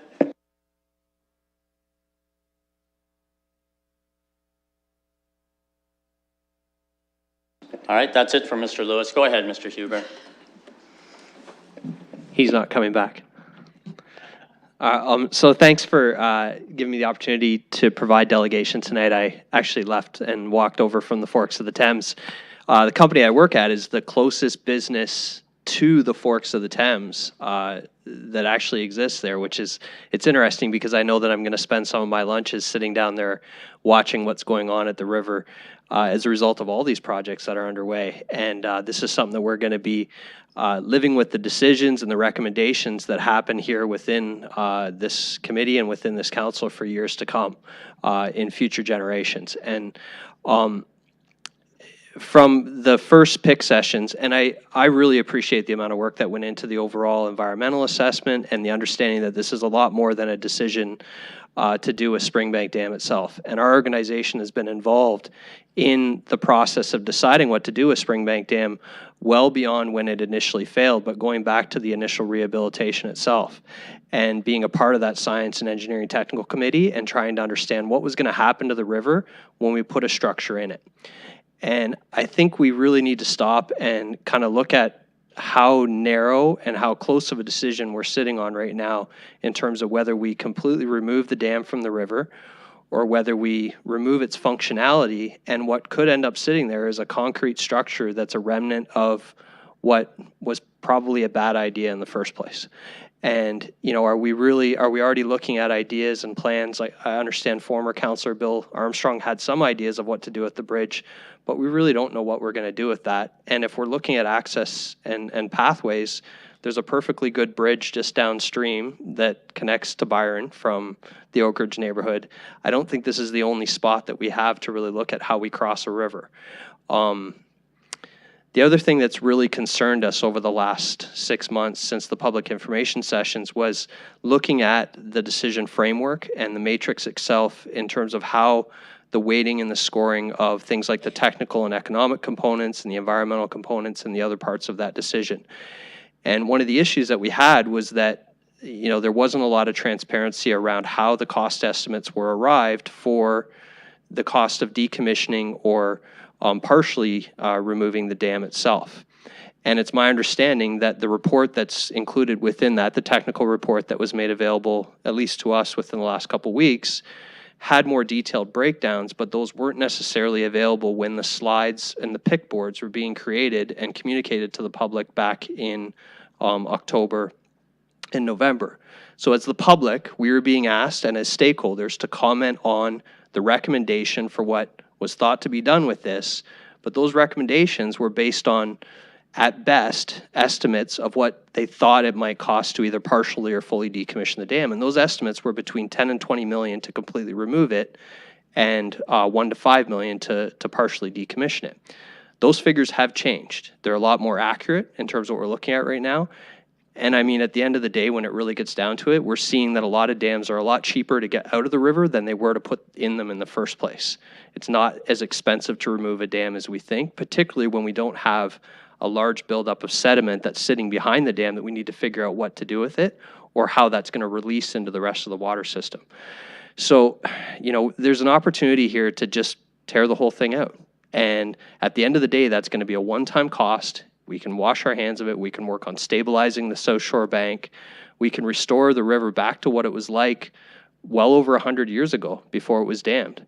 And that leaves a legacy of making a decision, although difficult, to say we don't want something in the river is just as valuable as leaving something there and saying we don't really know what we want to do with this right now. And so, you know, I look forward to continuing to work with council members, with the committees, with the Upper Thames, with all the different groups involved in this, because there's a lot of other things going on with the river that we could be focusing our attention on. I applaud the fact that we're doing amazing things with wastewater Just under management. a minute, Mr. Hubert. Yeah, with wastewater management, with improving access points, with encouraging people to be more active and involved in the river.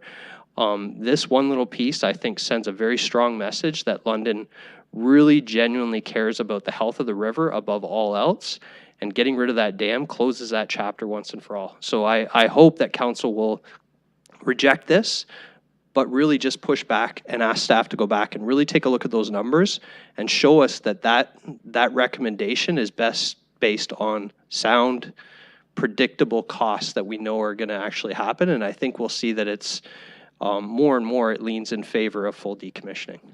Thank you. Thank you very much, and thanks for coming. Could we get a copy of your notes? If that's... I did email everyone a copy. All right, then we're good. I did not know that. Thank you very much. Any further questions before we go to debate? The one thing I forgot to do, I wanted to specifically thank Ms. Ramalou for, you've been with this project, I know, for a long time, and your work's been at a high level of professionalism, and I know on behalf of the committee, I want to thank you for that, because without your guidance and work, these tough decisions would have been being done in a vacuum. So I wanted to thank you for that on behalf of the committee. Councillor Helmer, a question?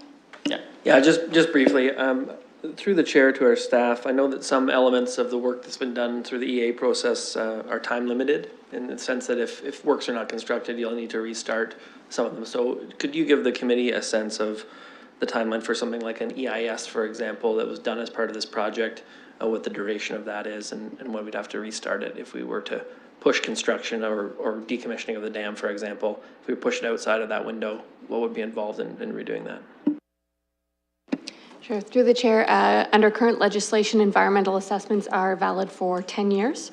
If you start construction of any element within that time frame, then you've met the requirements of the EA and the environmental work that was completed. That said, if there was ample evidence to suggest that the environment had changed significantly, you could receive some pushback from the ministry and so on about the validity of work done. All right, turn it over to the committee for debate.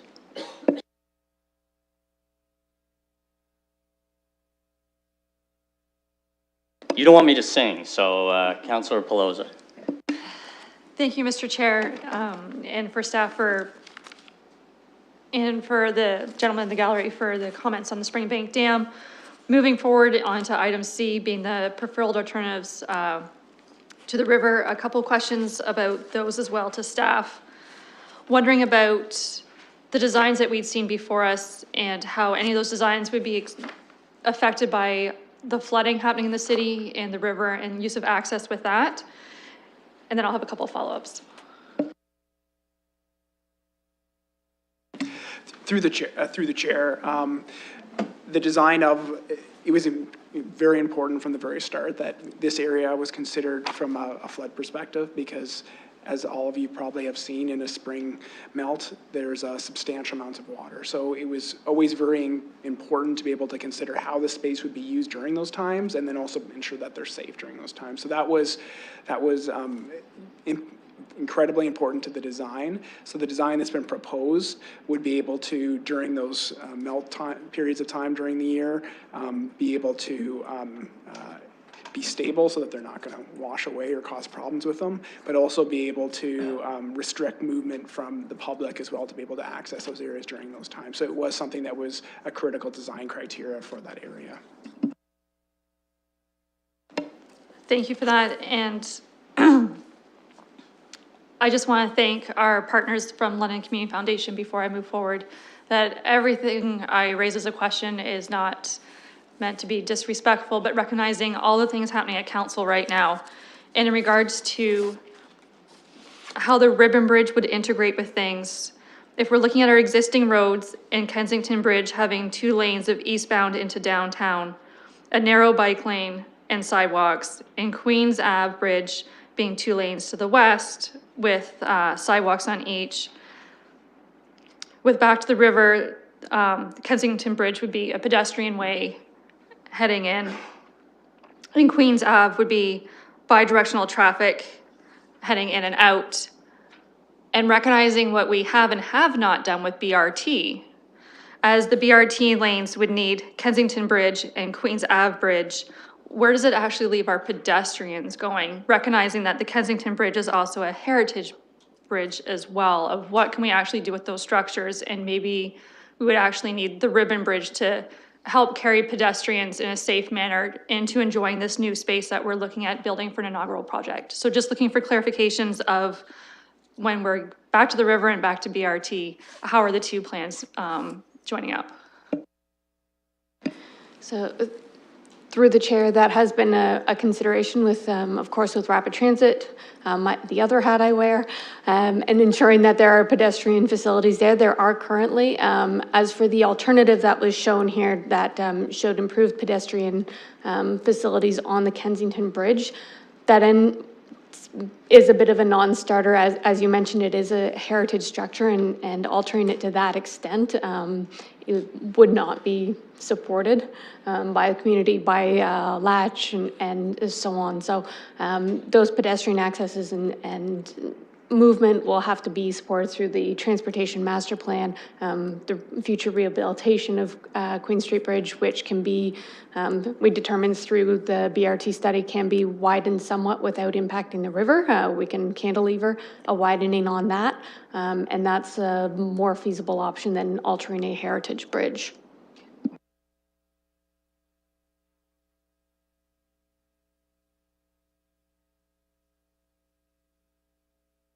Someone else like to speak? Councillor Lewis?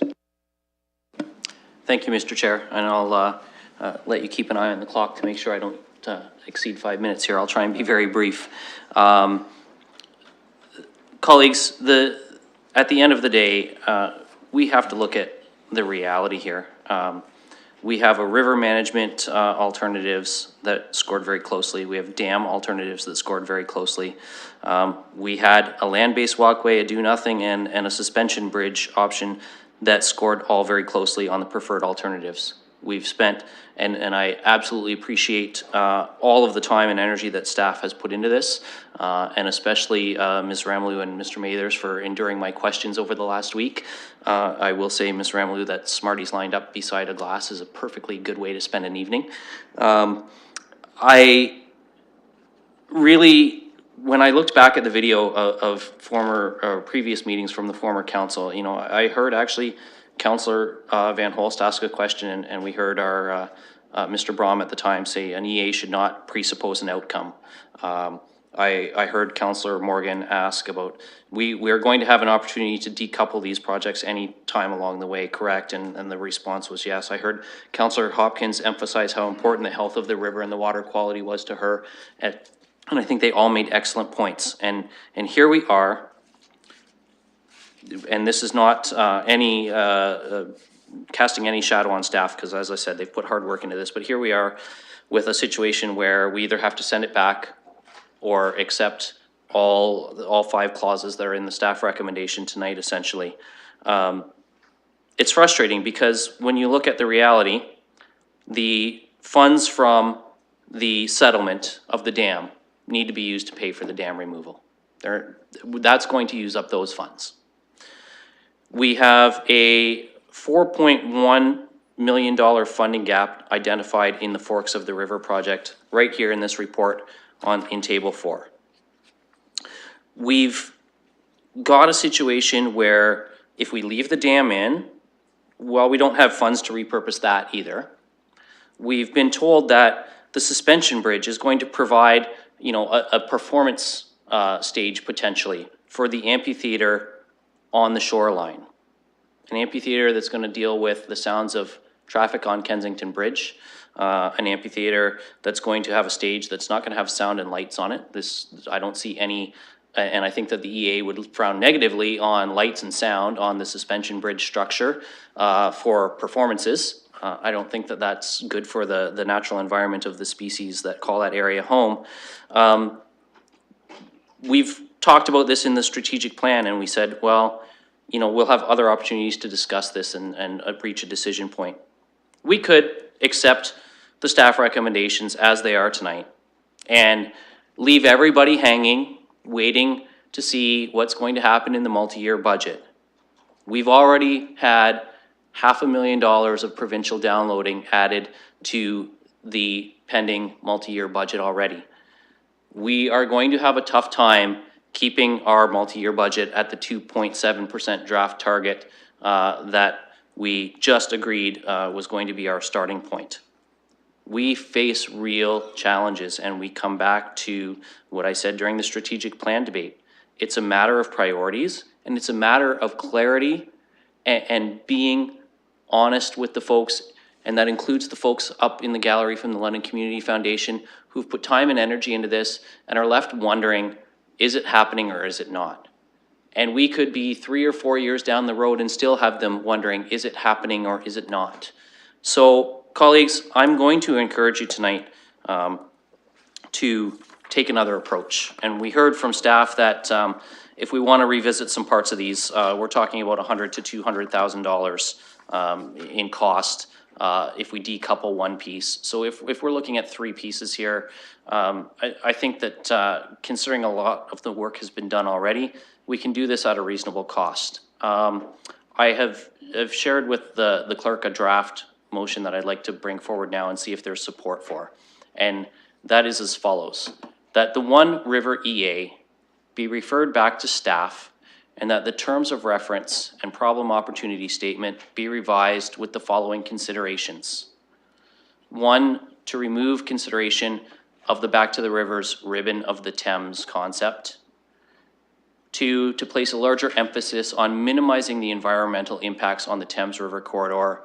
And 3, not consider options for repurposing the Springbank Dam with the primary focus on removing the Springbank Dam structure.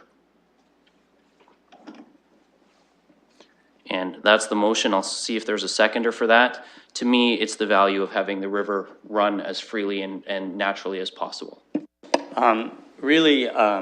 So again, a motion nobody's seen, an important motion. I think committees should, let's bring it up, but I have real concerns. I feel uncomfortable when I'm presented with something this important and this serious and I'm not even looking at it yet. But those are my thoughts. But let's see the motion first and then find out if there's a second. But again, I'm going to really encourage committee members and councilors to give their colleagues a chance to see things before they're sitting here. It's very difficult, and I hope people understand how difficult that is, certainly for me and I'm sure other colleagues. So let's see if we can get this motion up. Who's the second? Well, we'll find out. Let's get it up first.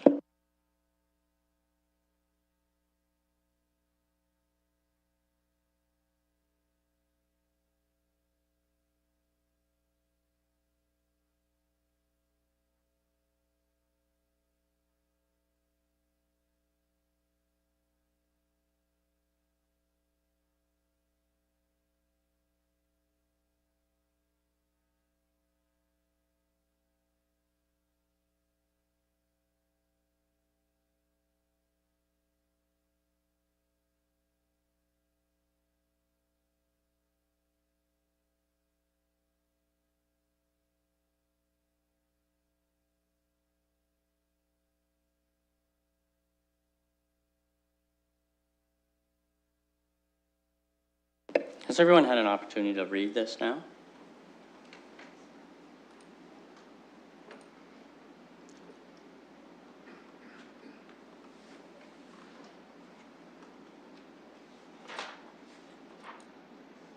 Colleagues who are not committee members, are you seeing it? Yes? Thank you.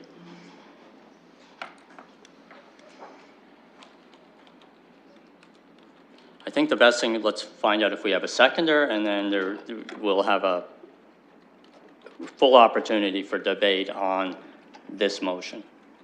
So is there a seconder for the motion?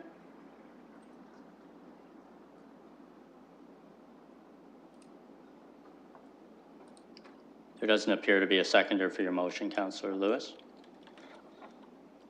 So the motion will not be on the floor.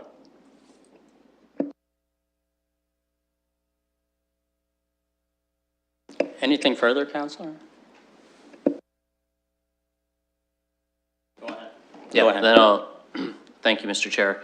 Then I'll try again with something a little different. And again, I've sent some notes over to the clerk on this, so she has it available to share with us now. Sorry, are you wanting to speak at this moment, or are you just wanting to get on the list? Or? Yeah, please put me on the list. Right, thank you. Sorry, I didn't mean to interrupt. No. But I thought I was on the list, and we might not edit. We don't have a motion up yet. Okay.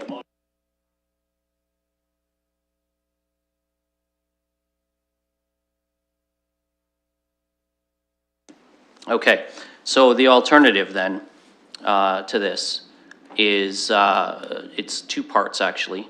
And I hope that we'll deal with one part and then The final part is dealing with the being noted at the end, so that can be left till later. The second alternative is that Part C of the staff recommendation be amended to read, the preferred alternative 2 for the Back to River inaugural project be accepted, and that the staff be directed to develop a business case for the multi-year budget process that removes the suspension bridge from the project from any further planning, development, or funding. Mr. Mayor.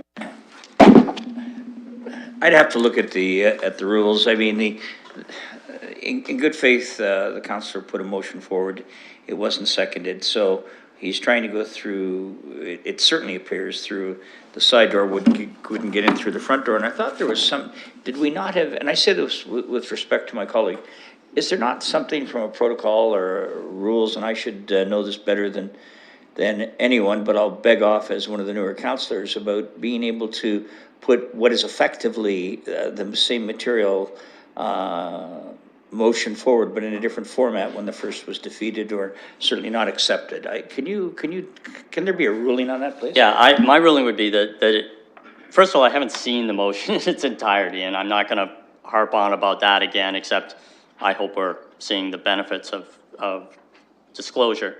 But I'd have to see it, and I think we'll get it up. I don't know if it will be the same thing or not, and then I could make a ruling on that. So I'm going to let him carry on and develop his motion, and then we can go from there.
I just want to ask staff a question for clarification. Would that require, we talked earlier about if you remove an item from one of the projects, will it affect the EA? Would removal, are you able to say whether, because I think the committee should know, would you have to do a new EA if you remove the suspension bridge? Through the chair, that element in itself is construction of a suspension walkway structure. That is an element that is covered under the MEA document as a separate item for construction. So it's different than a bank improvement or some other piece of work. So it could be looked at in isolation. It's not connected to something else directly. So that would be an element that if you did remove it, then you would be able, you'd still have an EA that could allow you to do the other work. All right, I just wanted to make sure we knew that it wouldn't involve a new EA. I think this motion's different enough. Well, it is different in my view that it says, rather than removing the entire Back to the River project, it's amending it in a way that everything would be there except one element, and we know that element's separate. So I think we need a seconder, but it could proceed. Was someone prepared to second this motion? Councillor Lehman. May I have just a... Looking just for a seconder, Councillor, at this point in time, and then we can debate it. Okay, I might be willing to second Well, this motion. Councillor Lehman's already indicated he will. Okay, so. then it's done. So we have a seconder. So this motion is on the floor, and we'll open debate on it. Councillor Van Holst. Okay, thank you, Mr. Chair, and I'll have some comments about this motion and the certainly the project in general. My feelings, I'm glad we're going this direction because I am open to developing the river, That's why I was willing to vote to leave that in the strategic plan.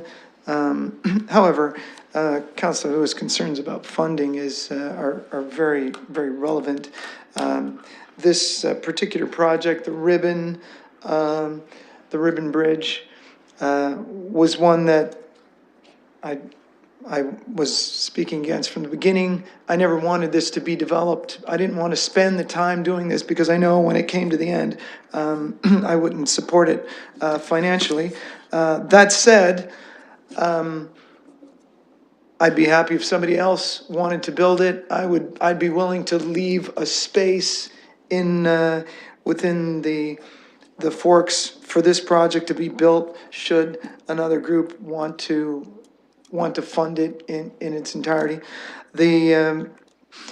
What I would like to see, and what I'd be willing to do, is spend a couple $1 million on upgrades to the walkways, et cetera, and the banks, and put a couple $1 million into an outdoor performance venue, which is something that's very, very important to me.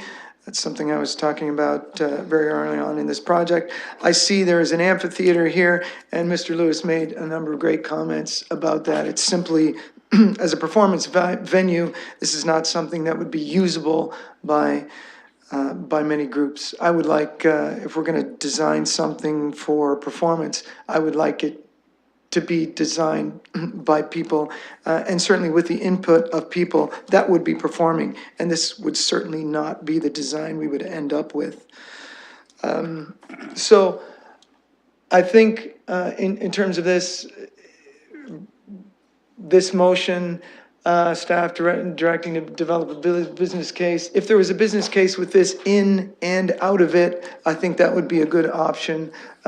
So again, if the London Community Foundation wanted to fund the entirety of this project, I'd be happy to let that happen. But I see bigger priorities for the funds, and also recognize the limitations we're under. These have all been described by Councillor Lewis. With respect to the bridge, I would think it would be odd that we would spend millions to take down what could be a lookout and then build another lookout. So this certainly functions as the bridge, the dam can function as a lookout. That's something that we were going to be in there. Sorry, I should have been, this is my fault for not, but we're just dealing with the amendment, which is really dealing with the forks and the removal of one element of it. So you'll have a chance to speak to the entire motion when it comes back. I'm just going to speak to the entire motion and to the amendment at this point too, because that's. But I'm sort of telling you not to do that. Yeah. Okay. Well, I'm going to just speak it anyway, and I don't know what to. I don't know where we are, but I'm not going to have a lot more to say than these. That puts me in a really tough spot, because I'm saying to you as chair, please speak to it later, and you're just sort of saying no to me. Yeah. So I'm going to ask you to restrict your comments to the amendment. You will get a full opportunity to speak to the full motion, and I'd like you to do that as chair. And then I don't know what happens if you insist on going ahead. I was pretty much done. That was it. So thank you. Okay. Mayor Holder, your hand went up. I assume you wanted to speak. Yes, I'd love to have a few words. Thank you very much. I am not going to support this motion, this amendment.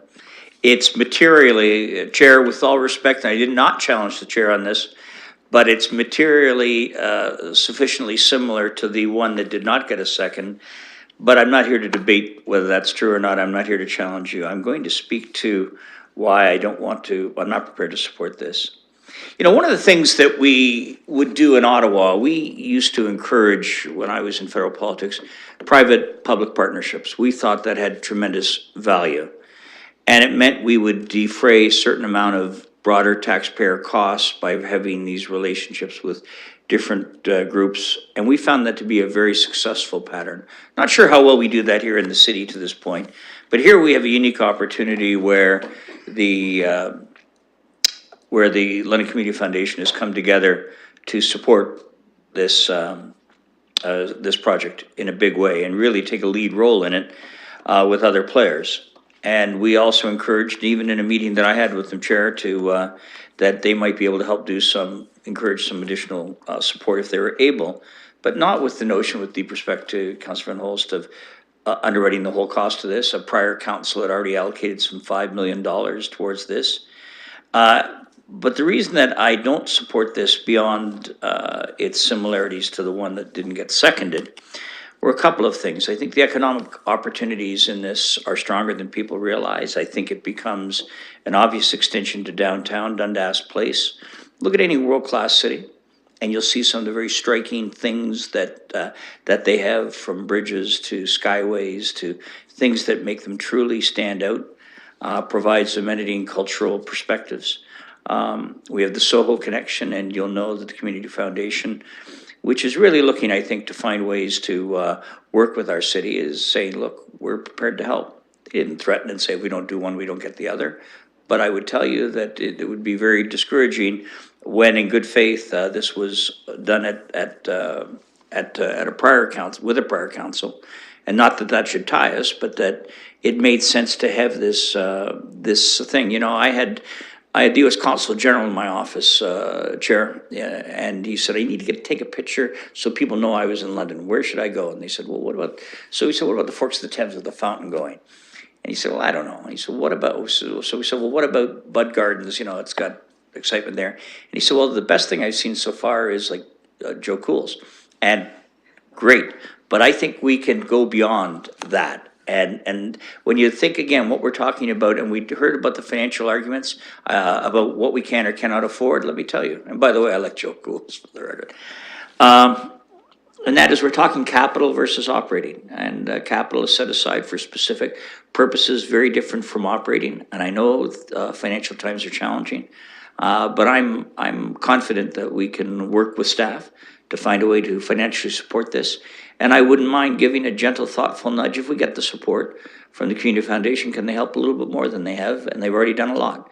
But that would be an opening I'd love to give them. So I'm not prepared to support the recommendation by Councillor Lewis, and I do understand his good intent. And we'll see how the vote turns, and then see how council takes it. Thank you. Thank you. Anyone else from the committee wish to speak on this issue? Councillor Pelosa? Thank you, Mr. Chair. And a follow-up question through you to the appropriate staff. You had mentioned that the Queen Street Bridge could be widened to accommodate the pedestrian traffic that could be off-put in regards to what we may or may not do with BRT. Looking to see if there's any ballpark figure of a cost or a timeline for that project.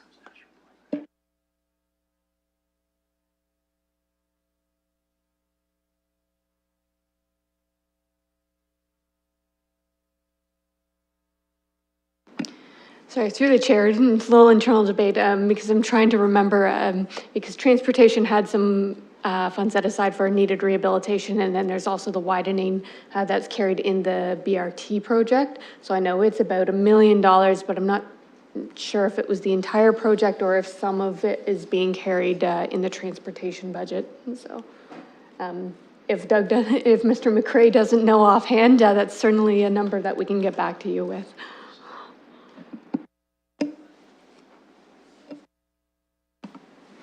Through the chair, I can't do any better than that with respect to accuracy, but I can say that the widening required is somewhat minor. The bridge was built extra wide when it was initially constructed, so that the widening to accommodate the required sidewalk width is quite marginal, and we can provide you more information before council. Thank you to staff for that.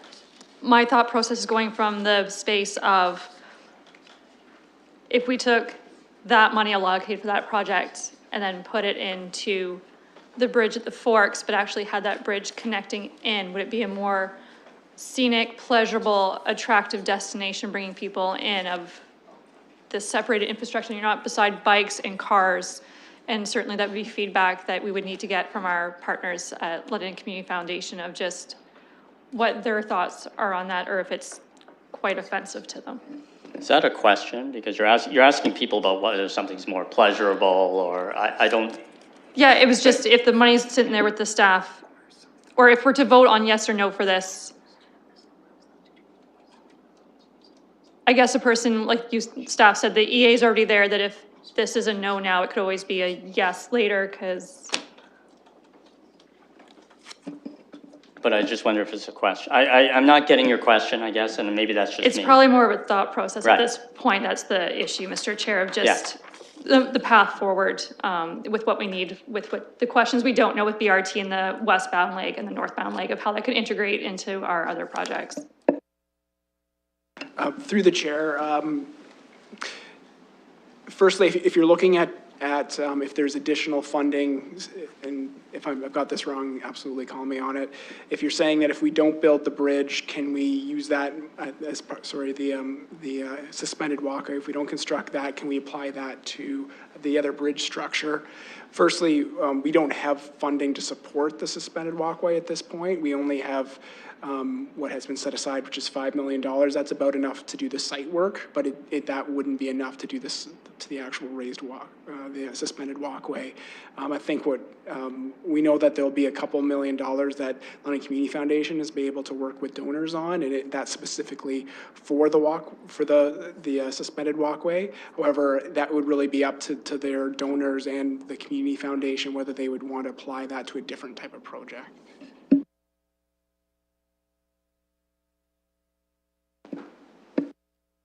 Thank you. Just a couple of comments about what has been a very long master planning process to get us to this point. First on the dam, I hear what Mr. Huber is saying in terms of maybe you should just decommission the entire thing right now. I think I'm persuaded by what's recommended in the staff report, that taking out the gates and removing the hydraulics and those pieces, that's what's sort of most important that we do now, and that there is a useful life in the structure in terms of having a connection across the river. You know, those are sunk capital costs that are already into the ground, allowing people to move back and forth. If we can do that in a way that's reasonable for the next 10 or 15 years, maybe a little bit longer, and then we take it out later, I think that's a better use of the capital that's already gone into that bridge. I think taking out the structures that are in the water is the most important thing. The piers obviously are the part that's staying, and I can understand why he just wants to get rid of it all right now. But I think partial decommissioning is a good way forward. On the river management, I think that's the right approach too. You know, I think having a limited number of access points, working on the erosion spots that we know are problematic. I think the process has really identified a lot of areas where we do need to do a lot of work. And I think moving on that quickly will be important too. I don't want to lose sight of that. In terms of the Forks of the Thames project, you know, having the walkway with piers in the water, that was what the original sort of cost was based on.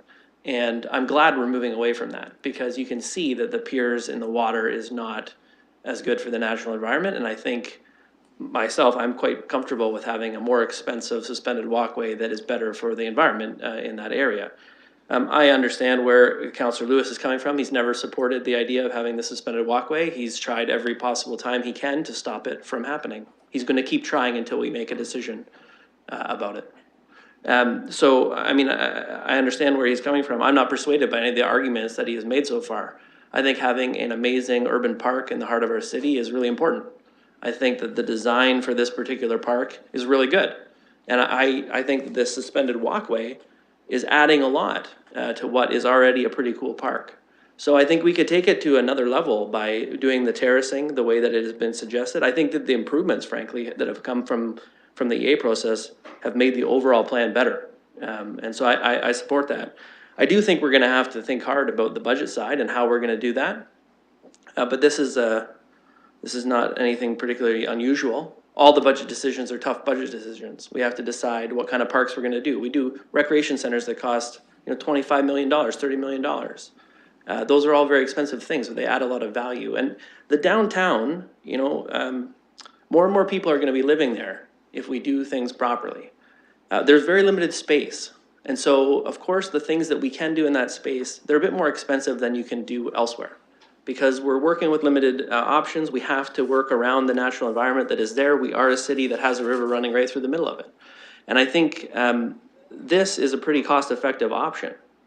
I've seen what other cities have done in some of their river projects. They're vastly more expensive than what we're talking about. Right? This is a pretty small project in the context of the overall downtown. It's smaller than what we put into a couple of buildings through development charges grants. Just a couple of buildings. And those are payments we give to developers to cut the cost of building buildings. This is a public park that we're investing in and making much better. So I support it. I'm waiting to hear a really good argument about why it's a bad project. And I haven't heard that yet. I would encourage my colleagues on the committee to support the EA part, because that's what we're dealing with tonight. I know we're gonna be talking about the budget, almost regardless of what happens here tonight, we're gonna be talking about it again in the budget. I think we should put that budget discussion to the budget process. When, as my colleagues who've been on council for a couple of years know, there's lots of things that you have to talk about in the budget process, and dealing with these things one-off, it makes it pretty easy. Dealing with them when it's all together and you're watching the property tax levy thing go up or down, that's a lot more difficult. And I'd rather do the budget discussions during the budget process. Councillor Lehman. I appreciate what the mayor has said and what Councillor Helmer has said. The reason I second it is because this is a big decision and we're coming into budget time. And I want as much information as I can to make decisions, hard decisions that are going to be required about us and putting things in priority. All we're asking in this motion is for a business case being put forward. And quite frankly, whether you're for this or against this, I think having that will help us prioritize this in the long list of requests that we want to deal with for the next 4 years. And it's not saying that we don't want it or want it, it's just getting some more information to help us deal with $1 million decisions. This is $5 million from the Economic Development Reserve Fund. I want to know how that is going to help our economy. Plus a $4 million funding gap. That's $9 million. We're going to be looking for $1 million a piece at a time when we get to the budget process. And it might help the people who want this done to see this business case. It might lead to their argument to convince me, because I'm kind of close on this issue. I support Back to the River. I think terrific that we're using one of our natural assets to make our city the best it can be. I'm so careful and so cautious to spend, $9 million at this particular time when we're heading into this process. This allows me to just get more information to be clear on that decision. Councillor Lewis. Thank you, Mr. Chair, but through you, Councillor Hopkins had her hand up, so I'll defer to her too first, because I've spoken once already. I'm sorry, I didn't see you, Councillor Hopkins. Go ahead. That's okay. I know there is a motion that we're speaking to right now, and I really do appreciate all the comments I've heard here.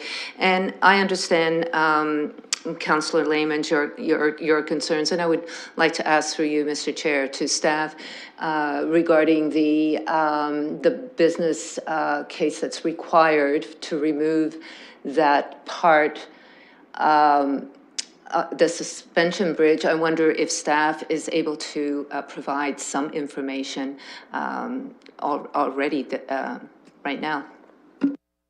So through the chair, and I'll let Mr. Fleming jump in if he wants to as well, because this would be a group business case from both of our groups. We're just not incredibly clear, and we just would like the clarity as well. If the suggestion is that you would possibly have multiple business cases, or is this saying that we would just have one business case that doesn't have the bridge versus two that one? I have to say that as chair, I interpreted to mean we were going to have one business case to remove the suspension bridge as a new number C, and I stand to be corrected, but.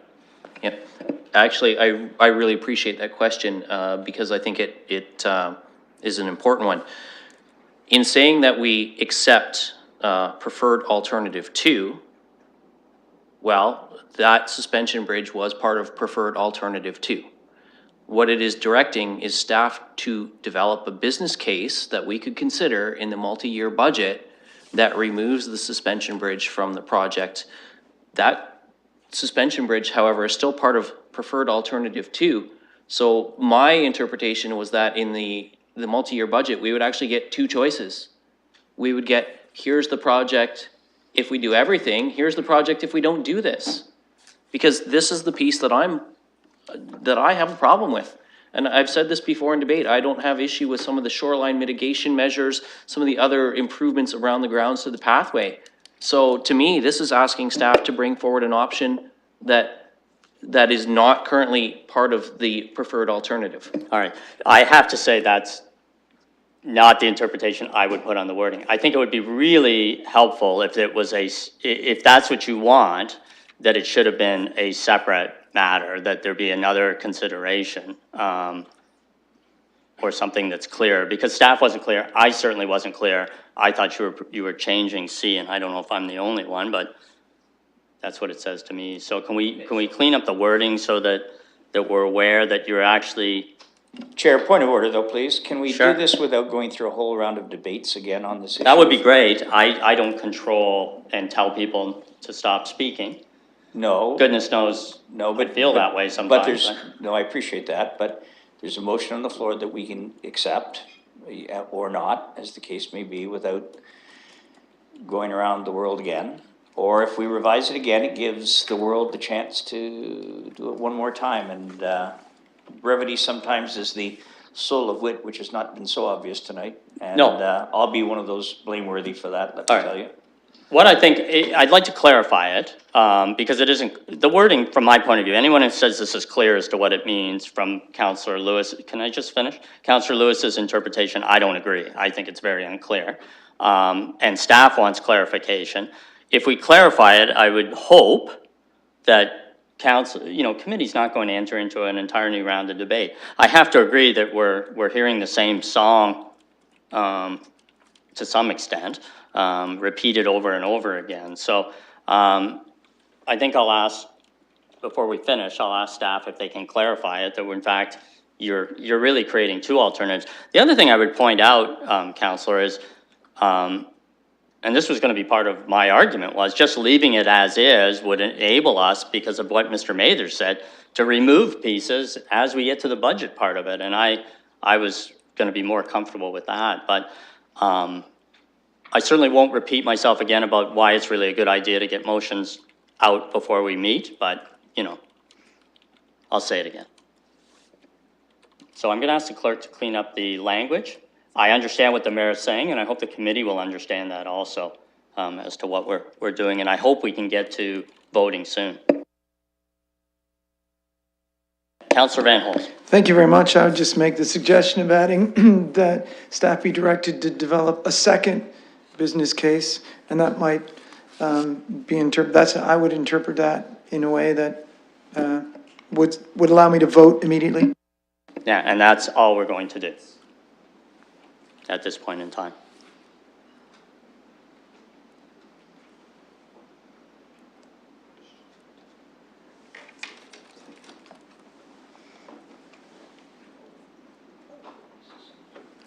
Does anyone else, now that we've, just so we're using the time, we now understand there's going to be a different proposal, which we can do, I think, within the EA, of saying we're going to consider the Back to the River project without the suspension bridge. Does anybody else want to speak before it? Because when it comes back, I'm hoping we'll just vote.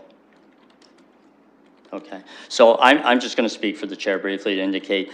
I am much more comfortable voting for Back to the River in its entirety, or Back to the River with an element removed. I think we can do that. I want to be really clear at this point in time, because I know the deputy mayor said, why are you opposed to it, or why might you be opposed to it?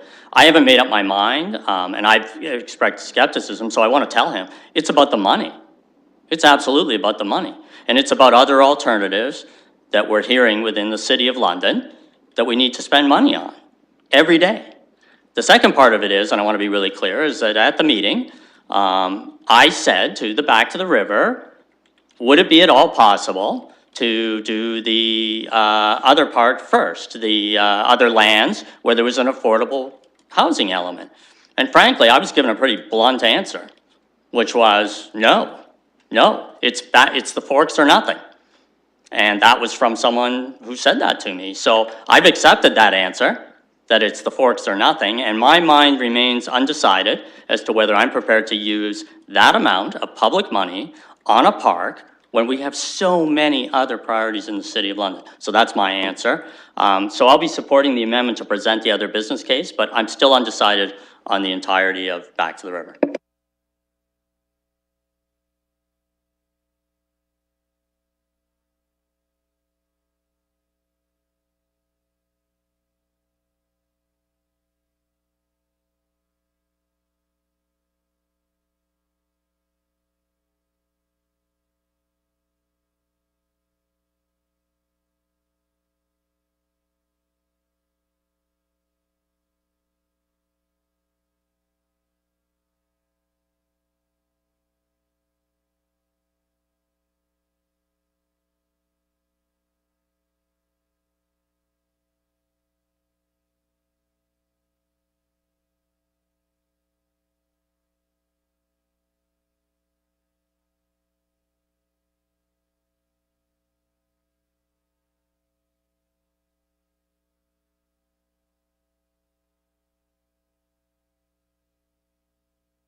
This is an amendment, though. This is an, so the amendment is now up, and it's number 3. So I'm proposing to call that for a vote, unless there's something really, really urgent that someone wants to say. And if I allow anyone to talk, I know the mayor is going to challenge me soon. I can feel it. May I challenge you all right now, actually? Sure. I don't blame you. All right, so we're going to call the amendment, which is item 3. Does everyone see it? We're going to call that for a vote. And it's going to come up now.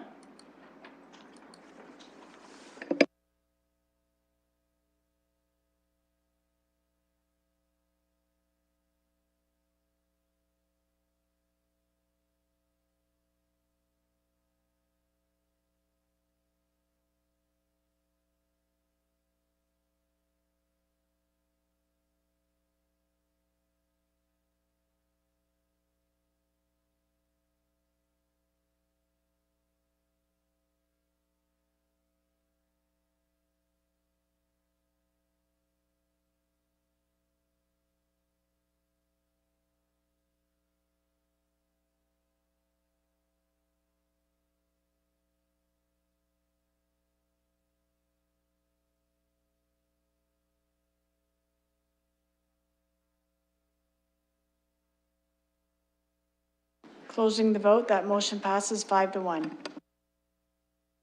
Now we're going to go to the balance of the staff recommendation. If that's all right with, and I'm hoping there'll be no further comments. Yes? You're looking like you want to say something. Go ahead.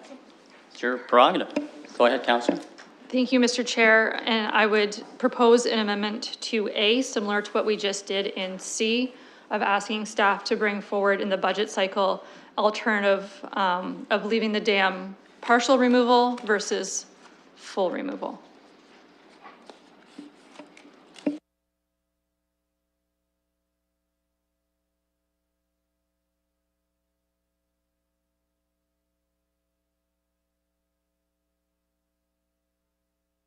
I do want to be careful with that, though, because that would involve, that can't be brought forward without a new environmental assessment. So there should be some wording, I assume, that's, and I'm going to have to get clarification for staff here. What can we, this is going to be very challenging. How do you send, do you have to send the whole EA back with that element, or what do we do? Through the chair, how I'd suggest you proceed is that this would, all intents and purposes, finalize this EA, you always have the opportunity to do an addendum of an existing EA. So as part of that business case, part of that cost that we would determine would be the cost for an addendum to that, to be able to allow something to go forward. That being said, we can't guarantee an outcome of an addendum that's going to say to do that, but that would be the course of action to take if you want to look at an option like that. Even with the business case, if you say create a business case, we would include that business case, the opportunity to do an addendum and the costs associated with it. So I don't necessarily think you have to speak to the addendum aspect of it. I think we're going to have to be really careful with this wording. I'll be sending a legal bill to the city for the work I'm doing tonight, and my normal hourly rate, I'll reduce it by 25%. And let's see what we come up with, but I want to be.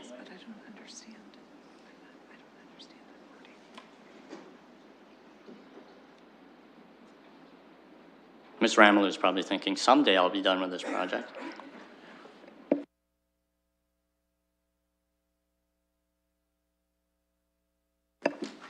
The wording is up to the person moving it, not really me, so we're trying to help, but to just throw it out there and then say, figure it out, folks, is a bit of a challenge, given that I didn't expect it. So maybe you can work with the clerks to get the correct wording, and Councillor Van Holst may even help.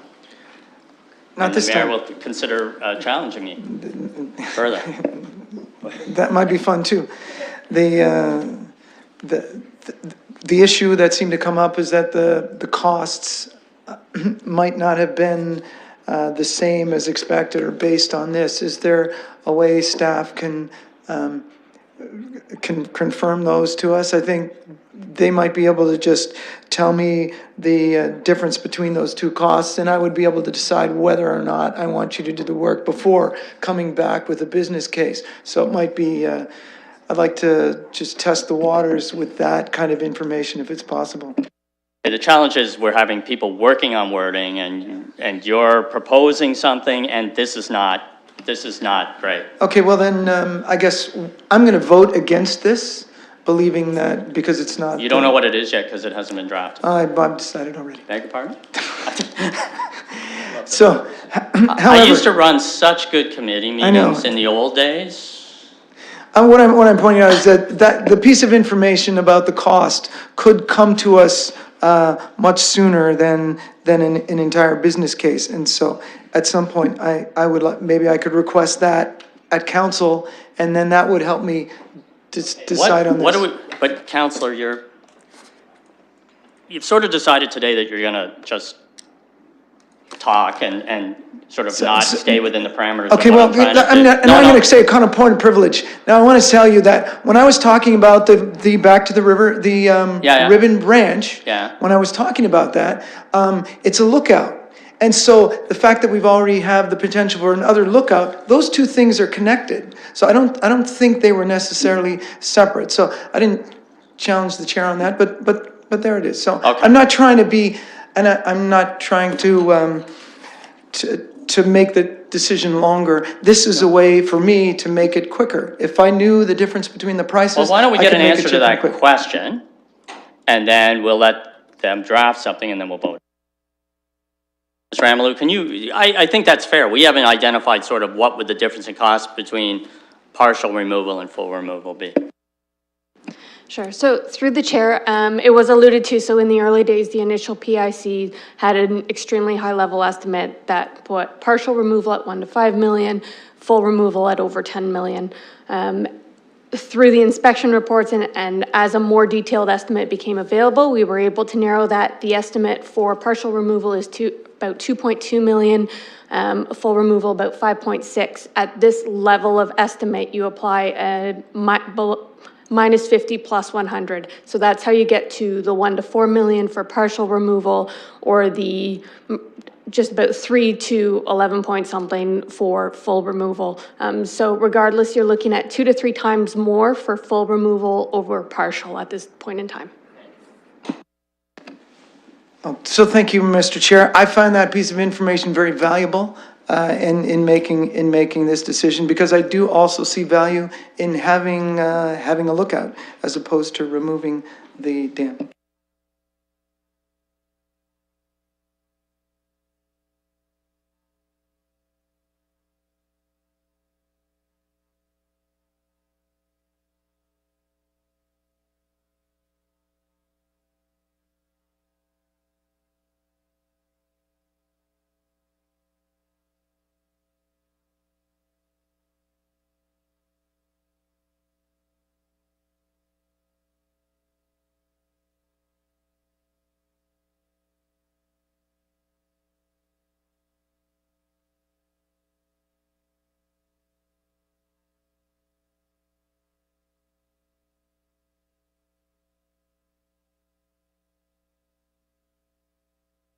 I'm gonna get coffee, dinner, maybe go for a run, and I'll be back.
All right, so the motion is now up. Can we get a seconder first, and then we'll debate it? Councillor Lewis, does everyone see it? My colleagues over here, everyone see it? Okay. And you wanted to speak to it, didn't you, Councillor Hopkins? Yeah. Yeah. I'm going to let Councillor Van Holst go, and then we'll... Thank you, Mr. Chair. I'm just going to ask you to separate out part 2, so I can vote for part A and 1 and against part 2. Fair enough. Anything else, Councillor Hopkins? Thank you, Mr. Chair, again for recognizing me. And I understand the work that this committee is doing right now. And it's an important issue. And I know we're going to be going through a multi-year budget process where we can take a look at the costs. We've heard here this evening from staff their costs, their estimated costs. So the committee has a general idea where we're going to be going with the full removal or the partial decommissioning. I would encourage you not to support this for a number of reasons. And I think the main reason is that we are talking right now about an environmental assessment report that we're receiving. We're accepting the recommendations brought forward. I think there will be time through the budgeting process to have these conversations. But I think it's very important that we as a council have an understanding on where we've come from, the work that is being done through this whole process, and where we are today and moving forward, and how we can be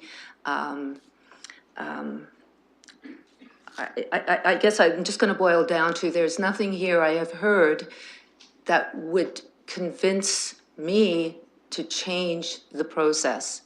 I respect the comments made and the different perspectives, but I'm still not sure what we are trying to do here with this motion and the previous motion.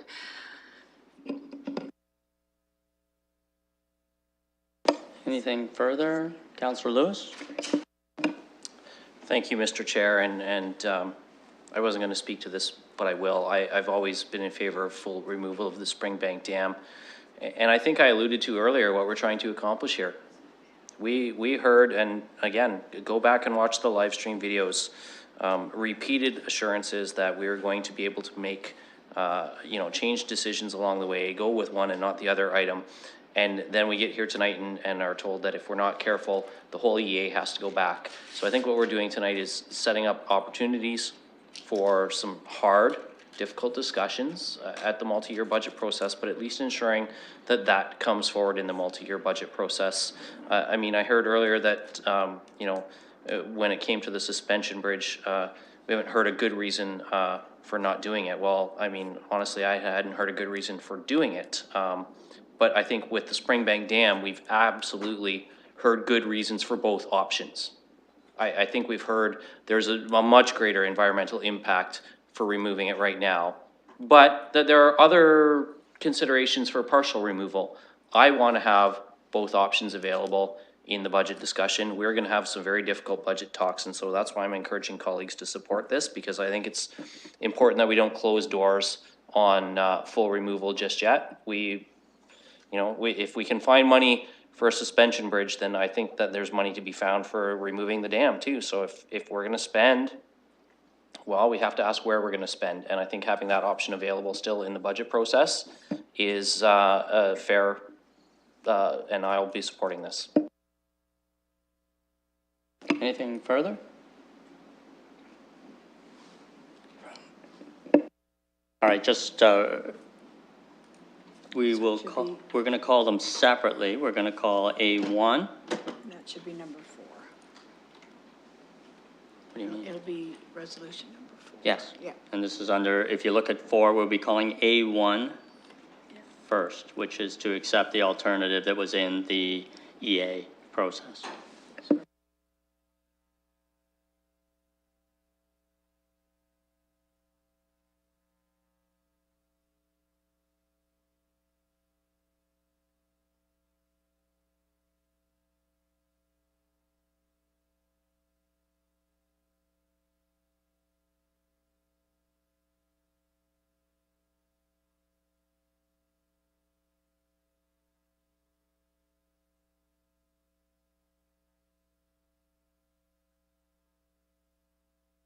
Closing the vote, that motion passes 4-2.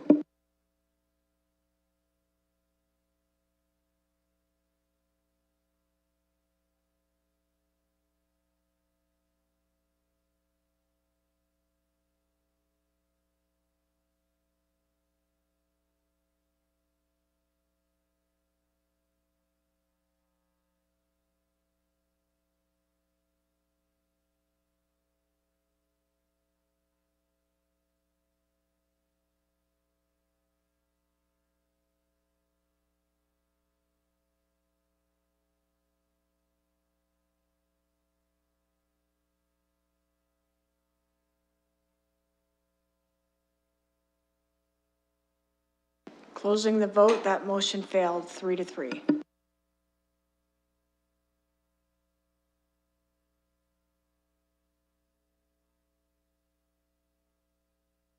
Sorry, we're going to vote on the balance of the staff recommendation. Point of clarity, Chair, does Yeah. that include the amendment that was passed that goes into that vote? Does that become Yes, part of the overall? that will go in, yes. No, the part that was passed. I think we're now, it's been passed, but I bet, the clerks are telling me we're going to be passing the balance of the staff recommendation. So the alternative that appeared from the staff has been passed. The partial decommissioning is what is passed. Okay, I'm going to ask the clerk just to explain so there's clarity. Through the chair, we're in committee, so those motions that were previously dealt with, while they were termed amendments to the proposed staff recommendation, they are motions that were passed by the committee. They don't require to be passed as amended.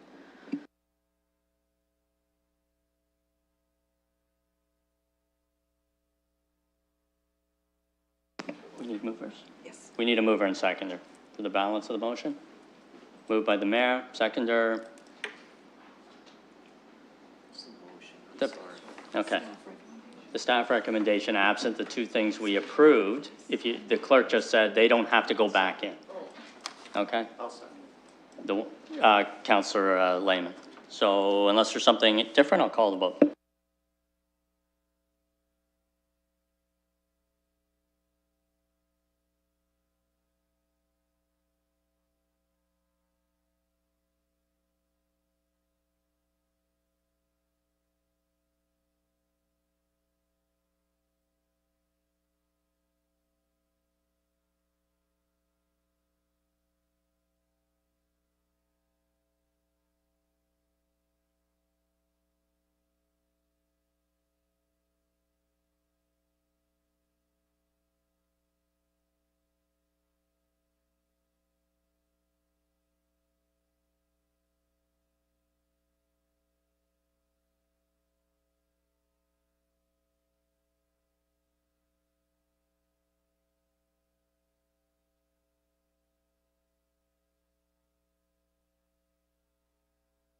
Closing the vote, that motion passes 6-0. All right, moving on. I'm not aware of any items for direction. The deferred matters, anyone have any issues with the deferred matters list, staff, anyone else? What do we need a motion to receive?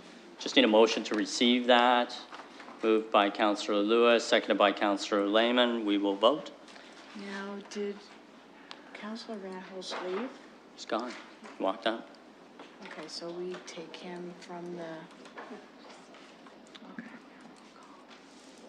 Oh.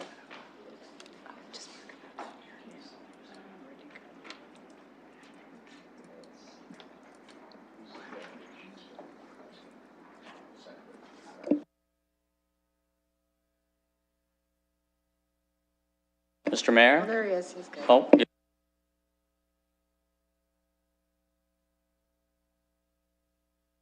Motion passed 5-0. And I just need a motion for an adjournment. We'll do it by hand. Moved by Councillor Lewis, seconded by Councillor Pelosi. I can see she's eager to get going. All in favor? Thank you very much. Have a good night.